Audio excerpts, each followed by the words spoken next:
اعوذ باللہ من الشیطان الرجیم بسم اللہ الرحمن الرحیم تلک الرسل فضلنا بعضکم علی بعض. یہ رسول جو ہماری طرف سے انسانوں کی ہدایت پر معمور ہوئے ہیں، ہم نے ان کو ایک دوسرے سے بڑھ چڑھ کر مرتبے عطا کیے ہیں. ان میں کوئی ایسا تھا جس سے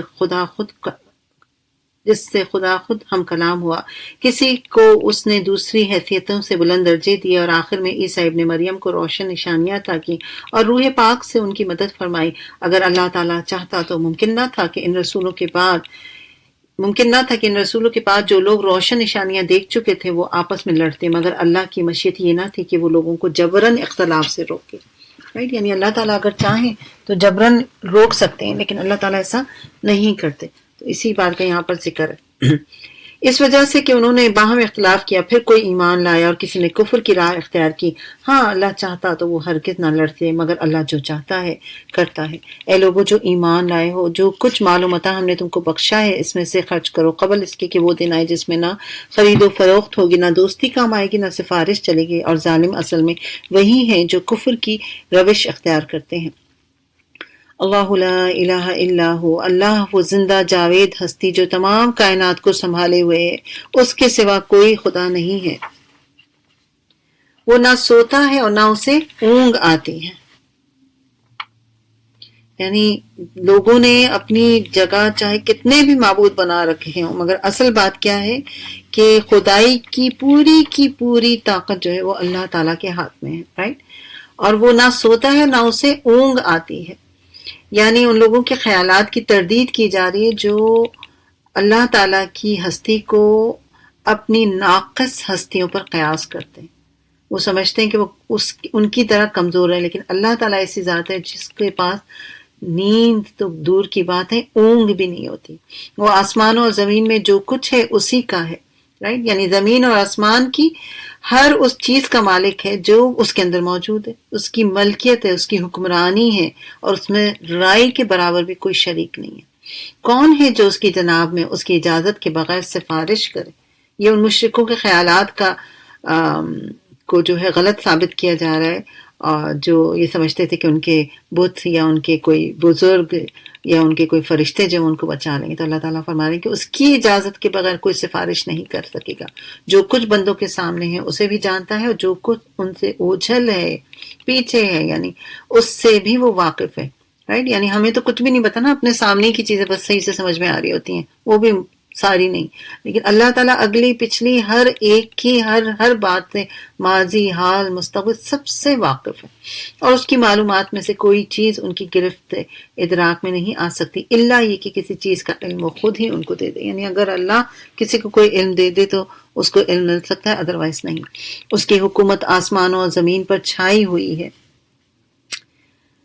تو اس کے اصل میں لفظ کرسی استعمال ہوا ہے، جسے بالعموم حکومت اور اقتدار کے لیے استعمال کیا جاتا ہے. رائٹ، تو لیکن اس کا مطلب کیا ہے کہ اللہ تعالیٰ کی حکومت جو ہے وہ آسمانوں، اس کی کرسی جو ہے وہ آسمانوں اور زمین پر چھائی ہے. ان کی نگہبانی کے لیے کوئی تھکا دینے والا کام نہیں ہے، بس وہی ایک بزرگ برتر ذات ہے.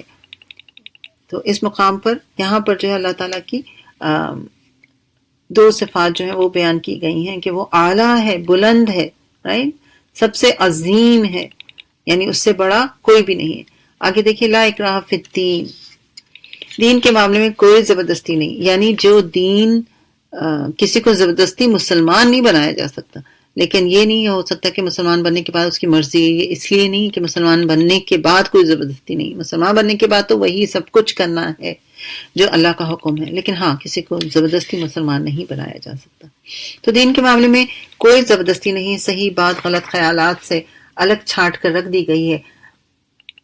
اب جو کوئی طاغوت کا انکار کر کے اللہ پر ایمان لے آئے تو اس نے ایک ایسا مضبوط سہارا تھام لیا جو کبھی ٹوٹنے والا نہیں ہے. اور اللہ جس کا سہارا اس نے لیا ہے سب کچھ سننے اور جاننے والا ہے، سمیع علیم ہے. رائٹ، تو اس صفت کی جو نا کئی تعریفیں کی گئی ہیں، اس میں سے ایک یہ ہے کہ یہ سمیع کا ایک معنی یہ بھی لیا گیا ہے کہ وہ قبول کرنے والا ہے یا سننے والا ہے، سن کے قبول کر لیتا ہے. جیسے ہم رکوع میں کیا کہتے ہیں، سمیع اللہ سمیع اللہ لمن حمیدہ پڑھتے ہیں نا، تو جس نے اللہ کی تعریف بیان کی اللہ نے اس کی دعا کو قبول فرما لیا. اور اسی طرح علیم کیا ہے کہ وہ ایک رائٹ کے برابر کے لمحے سے بھی غافل نہیں ہے. رائٹ، ہر چیز، ہر چھوٹی بڑی چھپی کھلی ہر چیز سے وہ واقف ہے. اب دیکھیں جب آپ بار بار تھوڑا سا بھی اگر غور کر لیتے نا اللہ کی صفات پر، تو ہمیں یہ سوچنے پر مجبور کرتا ہے کہ آخر یہی صفت کیوں بار بار ہے. ٹھیک،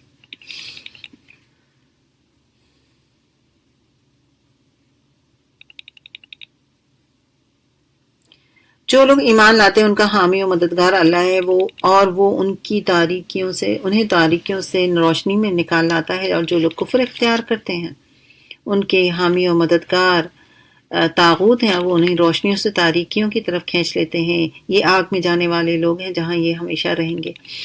رائٹ، تاریکیوں سے مراد کیا ہے؟ جہالت، بھٹک جانا. اور طاغوت سے مراد یہ کہ ہر وہ چیز جو اللہ اور بندے کے بیچ میں حائل ہو جائے، جو اللہ تک پہنچنے نہ دے. رائٹ، آگے فرمایا کیا تم نے اس شخص کے حال پر غور نہیں کیا جس نے ابراہیم علیہ السلام سے جھگڑا کیا تھا؟ یہ کون تھا؟ نمرود. جھگڑا اس بات پہ کہ ابراہیم کا رب کون ہے، اور اس بنا پر کہ اس شخص کو اللہ نے حکومت دے رکھی. جب ابراہیم نے کہا کہ میرا رب وہ ہے جس کے اختیار میں زندگی اور موت ہے، تو اس نے جواب دیا زندگی اور موت تو میرے بھی اختیار میں.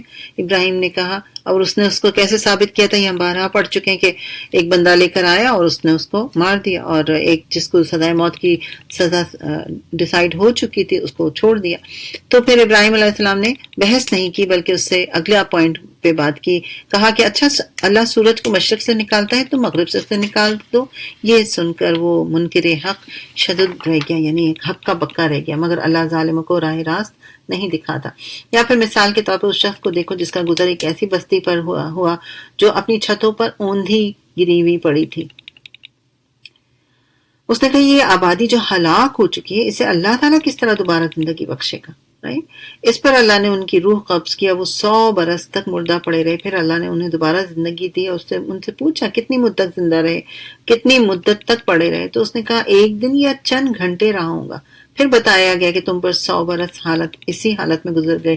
اب ذرا اپنے کھانے اور پانی کو دیکھو، اس میں کوئی تغیر نہیں آیا، یعنی اس میں کوئی تبدیلی نہیں آئی. رائٹ، ایک دن میں کھانا جو ہے اگر باہر پڑا رہ جائے تو کیسا ہو جاتا ہے، کچھ جا کے 100 سال. تو اللہ تعالیٰ بتا رہے ہیں کہ پانی اور کھانے کو دیکھو، اس میں کوئی تغیر نہیں آیا. دوسری طرف ذرا اپنے گدھے کو بھی دیکھو کہ اس کا پنجرا تک بوسیدہ ہو چکا ہے. کہاں کھانا، کہاں پنجرا، رائٹ، کہاں وہ. اور یہ ہم نے اس لیے کیا کہ ہم تمہیں لوگوں کے لیے ایک نشانی بنا دے. پھر دیکھو کہ ہڈیوں کے اس پنجر کو ہم کس طرح اٹھا کر گوشت پہ عوض کرتے ہیں. یعنی وہ گدھا جو ہے ان کی آنکھوں کے سامنے ہی اس پہ گوشت چڑھا اور پھر کھال اور وہ زندہ ہو گیا. اس طرح جب حقیقت اس کے سامنے بالکل نمایاں ہو گئی تو اس نے کہا میں جانتا ہوں کیا ان اللہ علی کل شیء قدیر، کہ اللہ تعالیٰ ہر چیز پر قدرت رکھنے والا ہے. تو قدیر کس سے ہے؟ معنی کیا ہے؟ طاقتور، اور قدر سے. قدر کے معنی اندازہ اور طاقت اور قدرت کے آتے ہیں.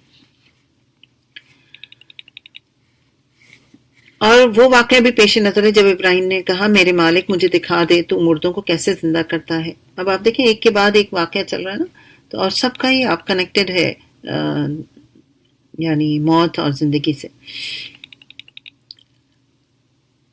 تو مردوں کو کیسے زندہ کرتا ہے؟ فرمایا تو ایمان نہیں رکھتا ہوں. انہوں نے عرض کیا ایمان تو رکھتا ہوں مگر دل کا اطمینان درکار ہے. فرمایا اچھا تو 4 پرندے لے اور ان کو اپنے سے مانوس کر لے، پھر ان کا ایک جز ایک پہاڑ پر رکھ دیں. یعنی 4 پرندے لیں، ان کو پالیں، ان کو مانوس کریں، پھر ان کو ذبح کریں، ان کے 4 پیسز کریں، ان کو 4 مختلف پہاڑوں پر رکھ دیں. پھر اللہ نے کہا کہ پھر ان کو پکارو، وہ تیرے پاس دوڑے چلے آئیں گے. اور سب کے سب جو ہے دوڑ کر آ گئے زندہ ہو کر. خوب جان لے کہ اللہ نہایت با اقتدار اور حکیم ہے، عزیز اور حکیم ہے. پھر ہم دیکھتے ہیں کہ یہاں پر اللہ تعالیٰ نے بہت واضح طور پر فرمایا کہ تم اچھی طرح جان لو کہ اللہ تعالیٰ غالب ہے. اب دیکھیں یہ مثال دے کے کہ وہ پرندوں کو، یہ مت سوچیں کہ دوبارہ عزیز اور حکیم کا ورڈ ڈالیں. آپ یہ سوچیں کہ کس واقعے کے ساتھ کس آیت میں یہ آیا، کہ کون سی آیت بیان ہو رہی کہ حضرت ابراہیم علیہ السلام نے یہ بات کی اور اللہ نے ان کو کیا حکم دیا. تو اللہ تعالیٰ نے یہ سارا پروسیس ان سے کروا کے ان پہ یہ بات واضح کر دی کہ اللہ غالب ہے. وہ جس طرح چاہے، جو کام کرنا چاہے وہ کر سکتا ہے، اس کے کام میں کوئی رکاوٹ نہیں ڈال سکتا، کیونکہ وہ حکیم بھی ہے اور اس کا کوئی کام جو ہے وہ حکمت سے خالی نہیں ہے۔ تو عزیز کا مالک عزت والا بھی ہوتا ہے، اور یہ اللہ تعالیٰ کی وہ صفت ہے جو بار بار آپ کو قرآن پاک میں نظر آئے گی اور آپ کو اس بات پر مجبور کرے گی کہ آپ واقعی اس لفظ پر، ان صفات پر جو ہے غور و فکر کریں۔ سبحان اللہ۔ جو لوگ اپنے مال اللہ کی راہ میں صرف کرتے ہیں، ان کے خرچ کی مثال ایسی ہے جیسے ایک دانہ بویا جائے اور اس سے 7 بالیں نکلیں اور ہر بالے میں 100 دانے ہوں۔ اسی طرح اللہ تعالیٰ جس کے عمل کو چاہتا ہے فراوانی عطا فرماتا ہے، اور فراخ راست بھی ہے اور علیم بھی ہے۔ وہ واسع علیم ہے، رائٹ؟ واسع ہم نے پہلے بھی پڑھا کہ وہ وسعت اور کشادگی والا، یعنی جس کا وجود جو ہے مخلوق کے اندازوں سے کہیں بڑھ کر ہے، اور اس کی رحمت جو ہے ہر چیز پر چھائی ہوئی ہے، اور وہ ہر ظاہر اور باطن بات کو جو ہے اچھے طریقے سے، احسن طریقے سے جانتا ہے۔ یہاں پر خاص طور پہ دیکھیں نا کہ ایک دانہ بویا اور 7 بالیں نکالیں، یعنی انسان ایک چھوٹا سا کھجور اللہ کی راہ میں صدقہ کرے تو اللہ اس کے بدلے میں اس کو کئی گنا زیادہ دے سکتا ہے۔ تو یعنی اس کی مرضی ہے وہ جس کا عمل جو ہے بڑھا چڑھا دے۔ اور ہم نے ابھی پیچھے پڑھا کہ اس کا ایک مطلب یہ بھی ہے کہ اللہ تعالیٰ کسی کی عمل کو بڑھا چڑھاتا کب ہے؟ جب اس کی نیت اچھی ہوتی، رائٹ؟ اور جس کی نیت اچھی ہوتی ہے تو اس کے لیے وہ کیا ہے؟ واسع ہے۔ اپنے مال کو، اپنی اس صفت کو کھول کھول کر بیان کیا اللہ تعالیٰ نے۔ جو لوگ اپنے مال اللہ کی راہ میں خرچ کرتے ہیں اور خرچ کر کے پھر جتاتے نہیں ہیں، نہ دکھ دیتے ہیں، ان کا اجر ان کے رب کے پاس ہے اور ان کے لیے کسی رنج اور خوف کا موقع نہیں ہے۔ ایک میٹھا بول اور کسی ناگوار بات پر ذرا سے چشم پوشی اس خیرات سے بہتر ہے جس کے پیچھے دکھ ہو۔ سمجھ آئی بات؟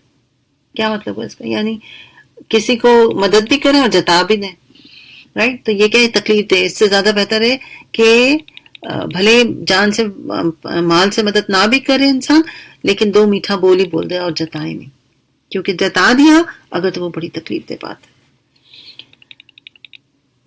اللہ تعالیٰ بے نیاز اور بردبار ہے، بردباری اس کی صفت ہے، غنی اور حلیم۔ امام خطابی رحمۃ اللہ علیہ فرماتے ہیں کہ حلیم وہ ذات ہے جو غنی وہ ذات ہے جو اپنی مخلوق سے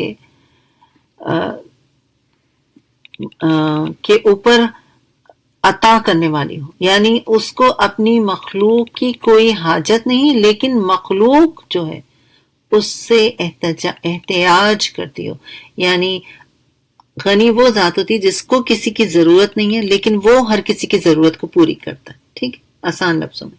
اور حلیم بردبار جو عذاب کرنے میں جلدی نہیں کرتا، نافرمانوں کی نافرمانی کے بدلے میں ان پر غصہ نہیں کرتا، رائٹ؟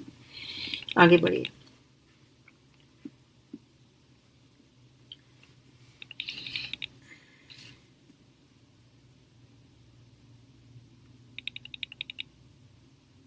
ایمان والوں اپنے صدقات کو احسان جتا کر، دکھ دے کر اس شخص کی طرح خاک میں نہ ملا دو جو اپنا مال محض لوگوں کے دکھانے کو خرچ کرتا ہے اور نہ وہ اللہ پر ایمان رکھتا ہے اور نہ آخرت پر۔ اس کے خرچ کی مثال ایسی ہے جیسے ایک چٹان تھی۔ اب دیکھیں آپ خرچ کی مثال کو سمجھیں، یعنی ہم ظاہر زیادہ ڈیٹیل میں نہیں جا سکتے، لیکن مثال اتنی کلیئر ہے کہ آپ پر واضح ہو جائے گی۔ اس کے خرچ کی مثال ایسی ہے جیسے ایک چٹان تھی جس پر مٹی کی تہ جمی ہوئی تھی۔ اس پر جب زور کا مینا برسا تو ساری مٹی بہہ گئی اور صرف چٹان کی چٹان ہی رہ گئی۔ یعنی جو ریاکاری کرتے ہیں ان کی بات بیان کی گئی ہے۔ ایسے لوگ اپنے نزدیک خیرات کر کے جو نیکی کماتے ہیں، اس سے ان کے ہاتھ کچھ بھی نہیں آتا۔ کافروں کی سیدھی راہ دکھانا اللہ تعالیٰ کا دستور نہیں ہے، بخلاف اس کے کہ جو لوگ اپنے مال اللہ کی رضا کے لیے دل کے پورے شوق کے ساتھ خرچ کرتے ہیں، ان کے خرچ کی مثال ایسی ہے جیسے کسی سطح مرتفع پر ایک باغ ہو، اگر زور کی بارش ہو جائے تو دگنا پھل دے، اور اگر زور کی بارش نہ بھی ہو تو ایک ہلکی سی پھوار بھی کافی ہوتی ہے۔ جو کچھ تم کرتے ہو وہ سب اللہ کی نظر میں ہے۔ یعنی کافر کی بھی جو ریاکاری کر کے بھی کرتا ہے اس کی بھی مثال بیان کر دی، اور جو اخلاص کے ساتھ بھی کرتا ہے تو اس پہ باغ کی مثال دی گئی، اگر ذرا سی بھی اس میں بارش ہو جائے تو وہ بہت پھل دے، تو یہی حال ہے۔ اور صفت کون سی بیان کی گئی؟ بصیر۔ بصیر کے تحت جو نا اس کی 3 تعریفیں کی جاتی۔ ایک تعریف تو یہ کہ وہ ذات جو دیکھنے والی ہے اور جو تمام خفیہ باتوں کو جاننے والی ہے۔ دوسری اس کی تعریف کی گئی ہے کہ وہ ذات ہے جو تمام مخلوقات کے احوال اور افعال کو، ان کے حالات اور ان کی سچویشنز کو، ان کے اعمال کو جانتی ہے۔ اور تیسری تعریف یہ کی گئی ہے کہ بصیر وہ ذات ہے جو ہر چیز کو دیکھنے والا ہو، اگرچہ وہ باریک اور چھوٹی کیوں نہ ہو۔ سخت چٹان میں رینگنے والی چونٹی کو بھی دیکھ رہا ہے وہ، اور وہ ساتوں زمین کے نیچے بھی دیکھ رہا ہے اور آسمان کے اوپر بھی دیکھ رہا ہے، رائٹ؟ جب ہم یہ والی پڑھتے ہیں نا تو پھر زیادہ ہم پہ بات اور بیک وقت دیکھ رہا ہے، یعنی وہ آپ کو بھی دیکھ رہا ہے، وہ مجھے بھی دیکھ رہا ہے، اور سب کو ساری کائنات سے وہ واقف ہے، دیکھ بھی رہا ہے، رائٹ؟ کیا تم میں سے کوئی یہ پسند کرتا ہے کہ اس کے پاس ایک ہرا بھرا باغ ہو، نہروں سے سیراب، کھجوروں اور انگوروں اور ہر قسم کے پھلوں سے لدا ہوا، اور وہ عین اس وقت ایک تیز بگولے کی زد میں آ کر جھلس جائے جبکہ وہ خود بوڑھا ہو اور اس کے کم سن بچے ابھی اس لائق نہ ہوں۔ اس طرح اللہ تعالیٰ اپنی باتیں بیان کرتا ہے شاید کہ تم غور و فکر کرو۔ اے لوگو جو ایمان لائے ہو، جو مال تم نے کمائے ہیں اور جو کچھ ہم نے زمین سے تمہارے لیے نکالا ہے اس میں سے بہتر حصہ اللہ کی راہ میں خرچ کرو۔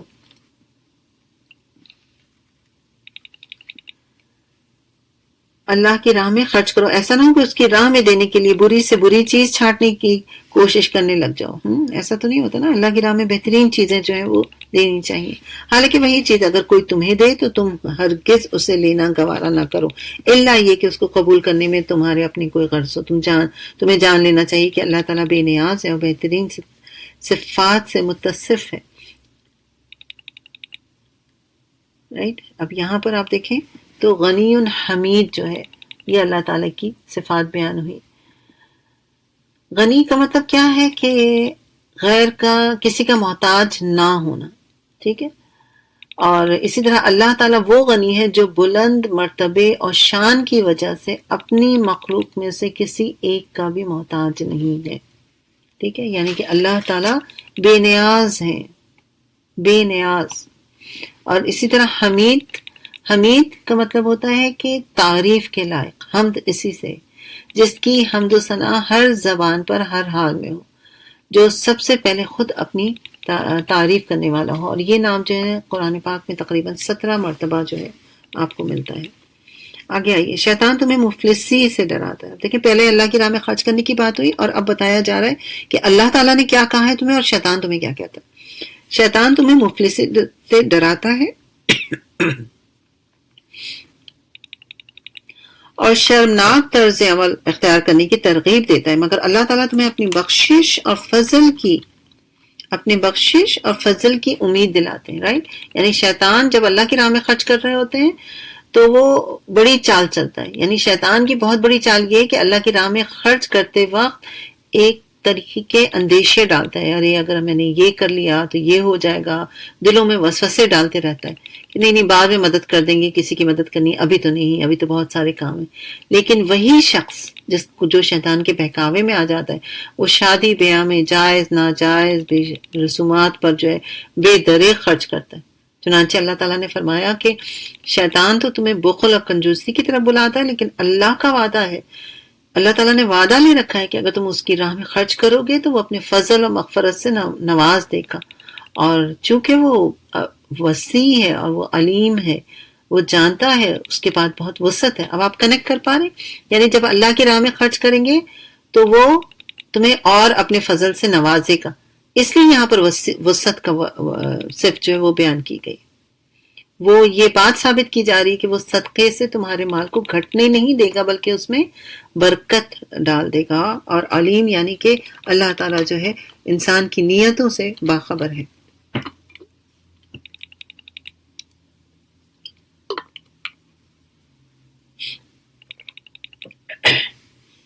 اللہ تعالیٰ جس کو چاہتا ہے حکمت عطا کرتا ہے، اور جس کو حکمت مل گئی اسے حقیقت میں بڑی دولت مل گئی۔ That's true۔ حکمت سے مراد کیا ہے؟ بصیرت، صحیح وقت پر صحیح فیصلہ کرنا، اللہ تعالیٰ ہم سب کو عطا فرمائے. یا اللہ ہمیں حکمت عطا فرما. آمین سماوی. ان باتوں سے صرف وہی لوگ سبق لیتے ہیں جو دانش مند ہیں، عقل والے. یعنی تم نے جو کچھ بھی خرچ کیا اور جو نظر بھی مانی، اللہ کو اس کا علم ہے اور ظالموں کا کوئی مددگار نہیں ہے. اگر اپنے صدقات اعلانیہ دو تو یہ بھی اچھا ہے، لیکن اگر چھپا کر حاجت مندوں کو دو تو یہ تمہارے حق میں زیادہ بہتر ہے. تمہاری بہت سی برائیاں اس طرز عمل سے دور ہو جاتی ہیں. جو کچھ تم کرتے ہو اللہ تعالیٰ اس سے باخبر ہے، خبیر ہے. یعنی اکثر و بیشتر اعمال میں یہی قاعدہ ہے نا کہ خفیہ اور اعلانیہ دونوں طرح جائز ہے، لیکن ریاکاری کے لیے اعلانیہ کرنا حرام ہے. یعنی اگر کوئی صرف اس لیے صدقہ خیرات کرے تاکہ لوگوں میں اس کی واہ واہ ہو جائے تو وہ تو obviously حرام ہے. لیکن اگر دوسروں کے سامنے دینے کا مقصد دوسروں کو ترغیب دینا ہے تو وہ ثواب کا باعث بنے گا. تو یہاں پر جو ہے اللہ تعالیٰ کی اسی صفت کا ذکر ہے کہ ساری بات کیا ہے، نیت کی. یعنی سامنے دے تو رہے ہیں، اگر اللہ کے لیے دے رہے ہیں تو اس سے بھی باخبر ہے، اور اگر اللہ کی نیت نہیں ہے، نیت کوئی اور ہے، تو وہ اس سے بھی خبیر ہے، باخبر ہے، جانتا ہے. لوگوں کو ہدایت بخش دینے کی ذمہ داری تم پر نہیں ہے. ہدایت تو اللہ ہی جسے چاہتا ہے بخشتا ہے، اور خیرات میں جو مال تم خرچ کرتے ہو وہ تمہارے اپنے لیے بھلا ہے. آخر تم اسی لیے تو خرچ کرتے ہو کہ اللہ کی رضا کو حاصل کرو. وہ تمہارے اپنے لیے بھلا ہے. آخر تم اسی کے لیے تو خرچ کرتے ہو کہ اللہ کی رضا حاصل ہو. اور جو کچھ مال تم خیرات میں خرچ کرو گے اس کا پورا پورا تمہیں اجر دیا جائے گا، اور تمہاری حق تلفی ہرگز نہیں ہوگی. خاص طور پر مدد کی مستحق وہ تنگ دست لوگ ہیں جو اللہ کے کام میں ایسے گھر گئے ہیں کہ اپنی ذاتی کشف مال کے لیے زمین میں کوئی دوڑ دھوپ نہیں کرتے. ان کی خودداری دیکھ کر ناواقف لوگ گمان کرتے ہیں کہ یہ خوشحال ہیں. تم ان کے چہروں سے ان کی اندرونی حالت پہچان سکتے ہو، مگر وہ ایسے لوگ نہیں ہیں کہ لوگوں کے پیچھے پڑ کر کچھ مانگے. ان کی آنت میں جو کچھ مال تم خرچ کرو گے وہ اللہ سے پوشیدہ نہیں رہے گا. وہ بہت علیم ہے. ٹھیک ہے، ایک یہ آپ کو 273 میں بھی ملے گا اور آگے 282 اور 83 میں بھی آئے گا. تو میں ایک ساتھ علیم پر تھوڑی سی بات کروں گی انشاءاللہ. جو لوگ اپنے مال شب و روز کھلے اور چھپے خرچ کرتے ہیں ان کا اجر ان کے رب کے پاس ہے، اور ان کے لیے کسی خوف اور رنج کا غم نہیں. مگر جو لوگ سود کھاتے ہیں ان کا حال اس شخص کا سا ہوتا ہے جسے شیطان نے چھو کر باولا بنا دیا ہو. اور اس حالت میں ان کے مبتلا ہونے کی وجہ یہ ہے کہ وہ کہتے ہیں کہ تجارت بھی تو آخر سود ہی جیسی ہے، حالانکہ اللہ نے تجارت کو حلال کیا ہے اور سود کو حرام کیا ہے. لہذا جس شخص کو اس کے رب کی طرف سے نصیحت پہنچے اور آئندہ کے لیے وہ سودخواری سے باز آ جائے تو جو کچھ وہ پہلے کھا چکا اس کا معاملہ اللہ کے حوالے ہے. اور جو اس حکم کے بعد بھی اسی حرکت کا اعادہ کرے وہ جہنمی ہے، جہاں وہ ہمیشہ رہے گا. اللہ سود کو مٹ مار دیتا ہے اور صدقات کی نشو نما دیتا ہے، اور اللہ تعالیٰ کسی ناشکر بد عمل انسان کو پسند نہیں کرتا. ہاں جو لوگ ایمان لے آئیں اور نیک عمل کریں، نماز قائم کریں، زکوٰۃ دیں، ان کا اجر بے شک ان کے رب کے پاس سے ان کے لیے کسی خوف اور رنج کا موقع نہیں ہے. اے لوگوں جو ایمان لائے ہو، اللہ سے ڈرو، اور جو کچھ تمہارا سود لوگوں پر باقی رہ گیا اسے چھوڑ دو اگر واقعی تم ایمان والے ہو. لیکن اگر تم نے ایسا نہ کیا تو آگاہ ہو جاؤ کہ اللہ اور اس کے رسول کی طرف سے تمہارے خلاف اعلان جنگ ہے. استغفر اللہ. اب بھی توبہ کر لو اور سود چھوڑ دو تو اپنا اصل سرمایہ لینے کے تم حقدار ہو. نہ تم ظلم کرو، نہ تم پر ظلم کیا جائے گا. تمہارا قرض دار تنگ دست ہو تو ہاتھ کھلنے تک اسے مہلت دو، اور جو صدقہ کر دو تو یہ تمہارے لیے زیادہ بہتر ہے اگر تم سمجھو. اس دن کی رسوائی و مصیبت سے بچو جبکہ تم اللہ کی طرف واپس ہوگے. وہاں ہر شخص کو اس کی کمائی ہوئی نیکی یا بدی کا پورا پورا بدلہ مل جائے گا، اور کسی پر ظلم ہرگز نہیں کیا جائے گا. اے لوگوں جو ایمان لائے ہو، جب کسی مقرر مدت کے لیے تم آپس میں قرض کا لین دین کرو تو اسے لکھ لیا کرو. فریقین کے درمیان انصاف کے ساتھ ایک شخص دستاویز تحریر کرے. جس شخص نے جسے اللہ نے لکھنے پڑھنے کی قابلیت بخشی ہو اسے لکھنے سے انکار نہیں کرنا چاہیے. وہ لکھے اور املا کرائے وہ شخص جس پر حق آتا ہے، یعنی قرض لینے والا ہے. ٹھیک ہے، اس دور کی بات ہے، اس زمانے میں لکھنے پڑھنے کے جو ہے بہت کمی تھی، تو اس لیے بہت زیادہ واضح طور پہ یہاں بات کی گئی ہے قرض لینے کے معاملے میں.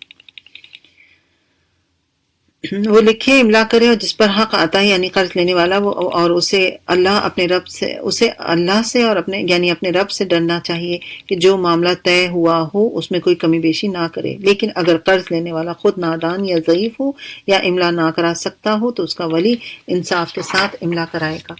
پھر اپنے مردوں میں سے 2 آدمیوں کو اس پر گواہی کرا لو، اور اگر 2 مرد نہ ہوں تو 1 مرد اور 2 عورتیں ہوں، تاکہ ایک بھول جائے تو دوسری اسے یاد رہے۔ یہاں پر بھی ایک تھوڑی سی بات کر کے آگے بڑھوں گی۔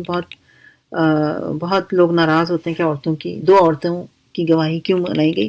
اب آپ دیکھیں عورتوں کے ساتھ کتنے معاملات ہوتے ہیں، ہر مہینے ایک بیماری ہمارے ساتھ لگی ہوئی ہے، بچوں کے معاملات ہیں، پریگننسی کے معاملات ہیں، تو ایسے میں بہت زیادہ امکان ہوتا ہے کہ انسان کوئی چیز بھول جائے یا پہنچنا مشکل ہو۔ اگر ایک ہی عورت کو رکھا جائے تو ایٹ لیسٹ وہ ایک اگر ان سچویشنز میں ہے تو دوسری پہنچ سکتی ہے، رائٹ؟ تو اس میں ہمارا ہی بھلا ہے ایکچولی۔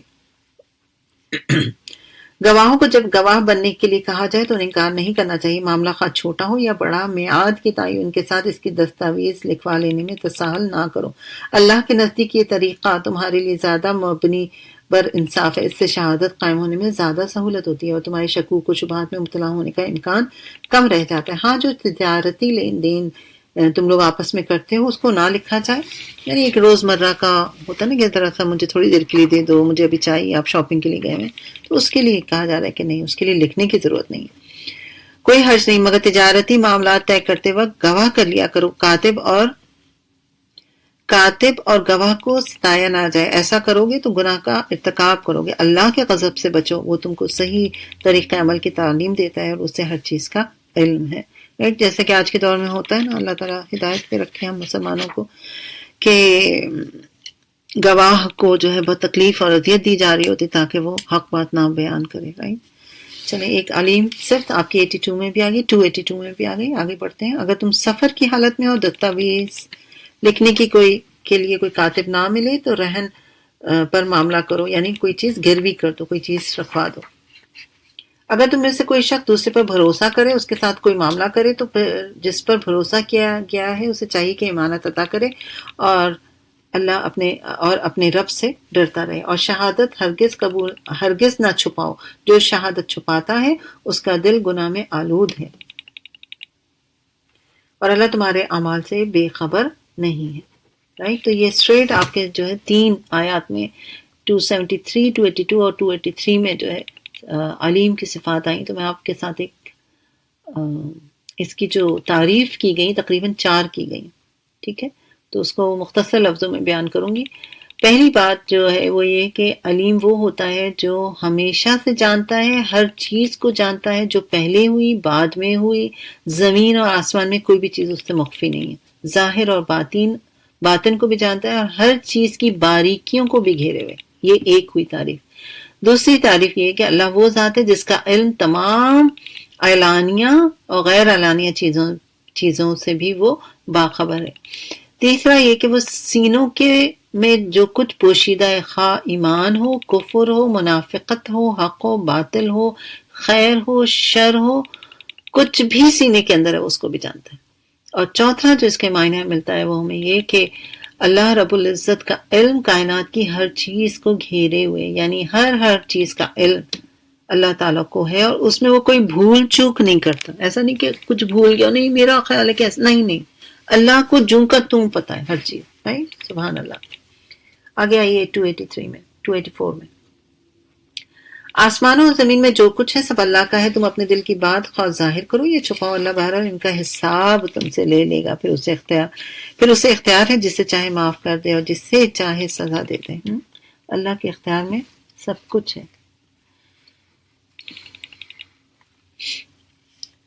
اور وہ ہر چیز پر قدرت رکھتا ہے۔ سورہ بقرہ کے اس میں یہ آخری صفت جو ہے آپ کو ملتی ہے قدیر کے ذریعے ہم دعا بھی مانگ سکتے ہیں، جیسے آپ پڑھتے ہیں نا، لا الہ الا اللہ وحدہ لا شریک لہ لہ الملک ولہ الحمد وہو علی کل شیء قدیر۔ دعاؤں میں بھی اللہ کی صفات کا ذکر ملتا ہے۔ کیا ترجمہ ہے اس کا؟ کہ اللہ کے سوا کوئی معبود برحق نہیں، وہ یکتا ہے، اس کا کوئی شریک نہیں، اسی کے لیے ملکیت ہے اور اسی کے لیے تعریف ہے، اور وہ ہر چیز پر پوری طرح قدرت رکھتا ہے، رائٹ؟ تو اگر کوئی معاملہ، کوئی چیز پھنسی ہوئی ہے تو اللہ کو اس صفت سے پکاری، یا قادر، یا قادر، وہ آپ کی دعا کو ضرور قبول فرمائے گا انشاءاللہ۔ آگے آئیے 285۔ رسول اس ہدایت پر ایمان لایا ہے جو اس کی رب کی طرف سے نازل ہوئی ہے، اور جو لوگ اس رسول کے ماننے والے ہیں انہوں نے بھی اس ہدایت کو دل سے تسلیم کر لیا ہے۔ یہ سب اللہ اور اس کے فرشتوں، اس کی کتابوں اور اس کے رسولوں کو مانتے ہیں۔ ان کا قول یہ ہے کہ ہم اللہ کے رسولوں کو ایک دوسرے سے الگ نہیں کرتے ہیں۔ ہم نے حکم سنا اور اطاعت فرمائی، اطاعت کی۔ مالک ہم تجھ سے خطا بخشی کے طلبگار ہیں اور ہم تیری ہی طرف پلٹنا چاہتے ہیں۔ اللہ اکبر۔ لا یکلف اللہ نفسا الا وسعها، اللہ کسی نفس پر اس کے نفس سے زیادہ ذمہ داری کا بوجھ نہیں ڈالتا۔ ہر شخص نے جو کمائی کی ہے اس کو اس کا پھل دیا جائے گا، اور جو بدی سمیٹی ہے اس کا وبال اسی کے اوپر آئے گا۔ ایمان والو تم یوں دعا کرو، کیا؟ ربنا لا تؤاخذنا۔ چلیں اسی پہ ہم اپنے کلاس بھی ختم کرتے ہیں، یہیں پر آپ کی دعا بھی کر لیتے ہیں۔ چلیں بسم اللہ الرحمن الرحیم۔ ربنا لا تؤاخذنا ان نسینا او اخطأنا، ربنا ولا تحمل علينا اثرا كما حملته على الذين من قبلنا، ربنا ولا تحملنا ما لا طاقة لنا به، واعف عنا واعف عنا واعف عنا واغفر لنا واغفر لنا واغفر لنا وارحمنا وارحمنا وارحمنا وارحمنا انت مولانا فانصرنا على القوم الكافرين۔ یا اللہ، یا رحمان، یا رحیم، یا کریم، تیرا کرم، تیرا احسان، ہم تیرا شکر ادا کرتے ہیں یا رب العزت کہ تو نے ہماری سورہ بقرہ کو مکمل فرما دیا۔ اے اللہ، اس میں بے شمار غلطیاں ہوئی ہیں، یقیناً تو اپنی رحمت سے اسے معاف فرما دے۔ یا اللہ، بہت کمیاں رہ گئی ہوں گی پڑھنے میں، کہیں زبان سے، کہیں بیان کرنے میں، یا اللہ ہمیں معاف فرما دے۔ ہر سننے والے کی اگر کوئی غلطی ہوئی ہے یا رب العزت اسے بھی معاف فرما دے۔ یا اللہ، ہمارے لیے اتنی دیر بیٹھنا آسان نہیں ہے، یا اللہ یہ تیری مدد ہے کہ ہم اتنی دیر بیٹھ سکتے ہیں۔ ہماری کوششوں کو قبول و مقبول فرما لے، اور جتنی بھی تیری صفات ہم نے آج پڑھی یا اللہ، ان صفات کے ذریعے ہمیں ہر مشکل سے نکال دے۔ یا اللہ تو خبیر ہے، تو علیم ہے، تو بصیر ہے، تو وسیع ہے، واسع ہے۔ یا رب العزت تو غنی ہے، تو حمید ہے۔ یا رب العزت ان تمام اپنے ناموں کے صدقے ہماری ہر جائز مراد کو قبول فرما لیجیے، یا قادر مدد فرما لیجیے۔ آمین ثم آمین یا رب العالمین۔ سبحانک اللہم و بحمدک، نشہد ان لا الہ الا انت، نستغفرک نستغفرک نستغفرک ونتوب الیک۔ السلام علیکم ورحمۃ اللہ وبرکاتہ۔ نحمدہ ونصلی علی رسولہ الکریم، اما بعد فاعوذ باللہ من الشیطان الرجیم، بسم اللہ الرحمن الرحیم۔ رب اشرح لی صدری ویسر لی امری واحلل عقدۃ من لسانی یفقہوا قولی۔ انشاءاللہ آج ہم تھرڈ جز کا مڈل جو ہے وہاں سے شروع کریں گے۔ بیسیکلی ہم نے سورہ بقرہ جو ہے وہ ختم کر لی تھی تھوڑا سا پہلے، یعنی کہ آپ کا ہاف جز ہونے سے پہلے۔ سورہ آل عمران سے شروع کریں گے، لیکن اس سے پہلے آگے بڑھنے سے پہلے کل آپ کا سیکنڈ جز کا جو آخری بات رہ گئی تھی کہ آپ کو بہت سارے جو نام ملے تھے اس میں آپ نے کل ماشاءاللہ الرحیم جو ہے وہ تقریباً 9 دفعہ، اور العلیم جو ہے وہ بھی 9 دفعہ پڑھا۔ اسی طرح غفور جو ہے وہ بھی آپ کا 8 دفعہ تھا۔ اس کے علاوہ عزیز آپ نے 3 دفعہ پڑھا، رؤوف اور حلیم جو ہے وہ آپ نے 2 دفعہ، اور سمیع جو ہے وہ 4 دفعہ پڑھا۔ اس کے علاوہ جتنے بھی نام آپ نے پڑھے وہ سارے ایک ایک دفعہ قرآن پاک میں اس جز میں آئے ہوئے ہیں۔ انشاءاللہ ہم آگے بڑھتے ہیں۔ آپ سب سے پہلے اللہ کی صفات کے بارے میں، کہ پہلی بات جو اللہ کے بارے میں آج ہم پڑھیں گے وہ یہ کہ انسان کسی بھی طریقے سے اپنے رب سے اس کا تعلق رہتا ہے، چاہے وہ اس کا اقرار کرے یا نہ کرے، رائٹ؟ تعلقات جو ہیں وہ کب بڑھتے ہیں، کب ڈیولپ ہوتے ہیں؟ جب تک کسی کے اندر پہچان نہ ہو۔ ویسے تو انسان کے اندر اللہ تعالیٰ نے فیڈ کر دیا ہے، ہمارے اندر یہ فیڈ ہوا ہے کہ ایک رب ہونا چاہیے، کوئی رب ہونا چاہیے جس سے انسان مانگے، اسی لیے انسان بہک رہا ہوتا ہے اور ادھر ادھر جو ہے جا رہا ہوتا ہے۔ لیکن حقیقت یہ ہے کہ جب تک آپ اپنے رب کو پہچانیں گے نہیں، اس سے تعلقات آگے بڑھیں گے نہیں، ویسے محبت میں بھی اضافہ نہیں ہو سکتا، اور ایک ڈر اور خوف اور تقوی کی کیفیت بھی نہیں آ سکتی۔ جیسے اور جتنی پہچان ہو اسی کے اعتبار سے تعلقات بھی ہوتے ہیں، ایسے ہی ہے نا؟ دنیا میں بھی ایسے ہی ہوتا ہے کہ جس سے زیادہ آپ، چلے خون کے رشتے تو ایک الگ ہیں جو آپ نے کرنا ہی کرنا ہے، لیکن باقی رشتے جس سے جتنے تعلقات ہوتے ہیں، جتنی پہچان ہوتی ہے اتنی تعلقات جو ہے بڑھتے چلے جاتے ہیں۔ تو یعنی جس سے جتنی پہچان ہو اسی کے اعتبار سے اس کے تعلقات ہوتے ہیں، اور یہی پہچان معاملات میں آسانی کا ذریعہ بنتی ہے، یہی پہچان معاملات میں محبت کا ذریعہ بنتی ہے، یہی پہچان معاملات میں خوف کا بھی ذریعہ بنتی ہے کہ کہیں سامنے والا ناراض نہ ہو جائے، کہیں اس کو میری کوئی بات بری نہ لگ جائے۔ تو انسان کا سب سے بڑا حق، انسان پر بیسیکلی سب سے بڑا حق کس کا ہے؟ اللہ کا، جس نے ہمیں پیدا کیا، جو مالک اور رازق ہے، اور اسی کی طرح ہمیں لوٹنا ہے۔ تو اللہ کی پہچان کیسے؟ اس کے نام سے۔ ہم یہ دورہ قرآن اسی طریقے پہ لے کے چلنے کی کوشش کر رہے ہیں۔ اللہ کی پہچان کیسے؟ اس سے تعلقات پیدا کرنے کے، اس کی صفات کے ذریعے، رائٹ؟ اللہ کی عبادت کیسے ادا ہو سکتی ہے؟ جب اس کی صفات کے ذریعے ہم اس کو پہچانیں گے تو شاید ہماری عبادات میں بھی بہتری آئے، رائٹ؟ تبھی عبادت کا حق بھی ادا ہو سکتا ہے۔ تو جب تک ہم اللہ کو نہیں جانتے، ہم اپنے رب کا حق جو ہے ادا نہیں کر سکتے۔ چلیے انشاءاللہ آگے بڑھتے ہیں۔ اعوذ باللہ من الشیطان الرجیم، بسم اللہ الرحمن الرحیم۔ سورہ آل عمران، اس صورت میں ایک مقام پر آل عمران کا ذکر آیا ہے اور اسی کو علامت کے طور پر اس کا نام جو ہے قرار دیا گیا۔ اچھا، اس سورہ میں تقریباً آپ کے پاس جو ہے 4 موضوع ملیں گے آپ کو۔ پہلا موضوع جو ہے وہ آغاز میں ہی ہے، اور چوتھے رکوع کی ابتدا تک کی 2 آیات تک، وہ اس میں آپ کو جو ہے جنگ بدر کا ذکر ملے گا۔ دوسرا ذکر جو ہے وہ آپ کو اللہ تعالیٰ نے آدم اور نوح اور آل ابراہیم اور عمران کو تمام دنیاؤں پر ترجیح دے کر اس بات کا ذکر ملے گا۔ یہ تقریباً یعنی مختلف انبیاء کا ذکر ملے گا آپ کو۔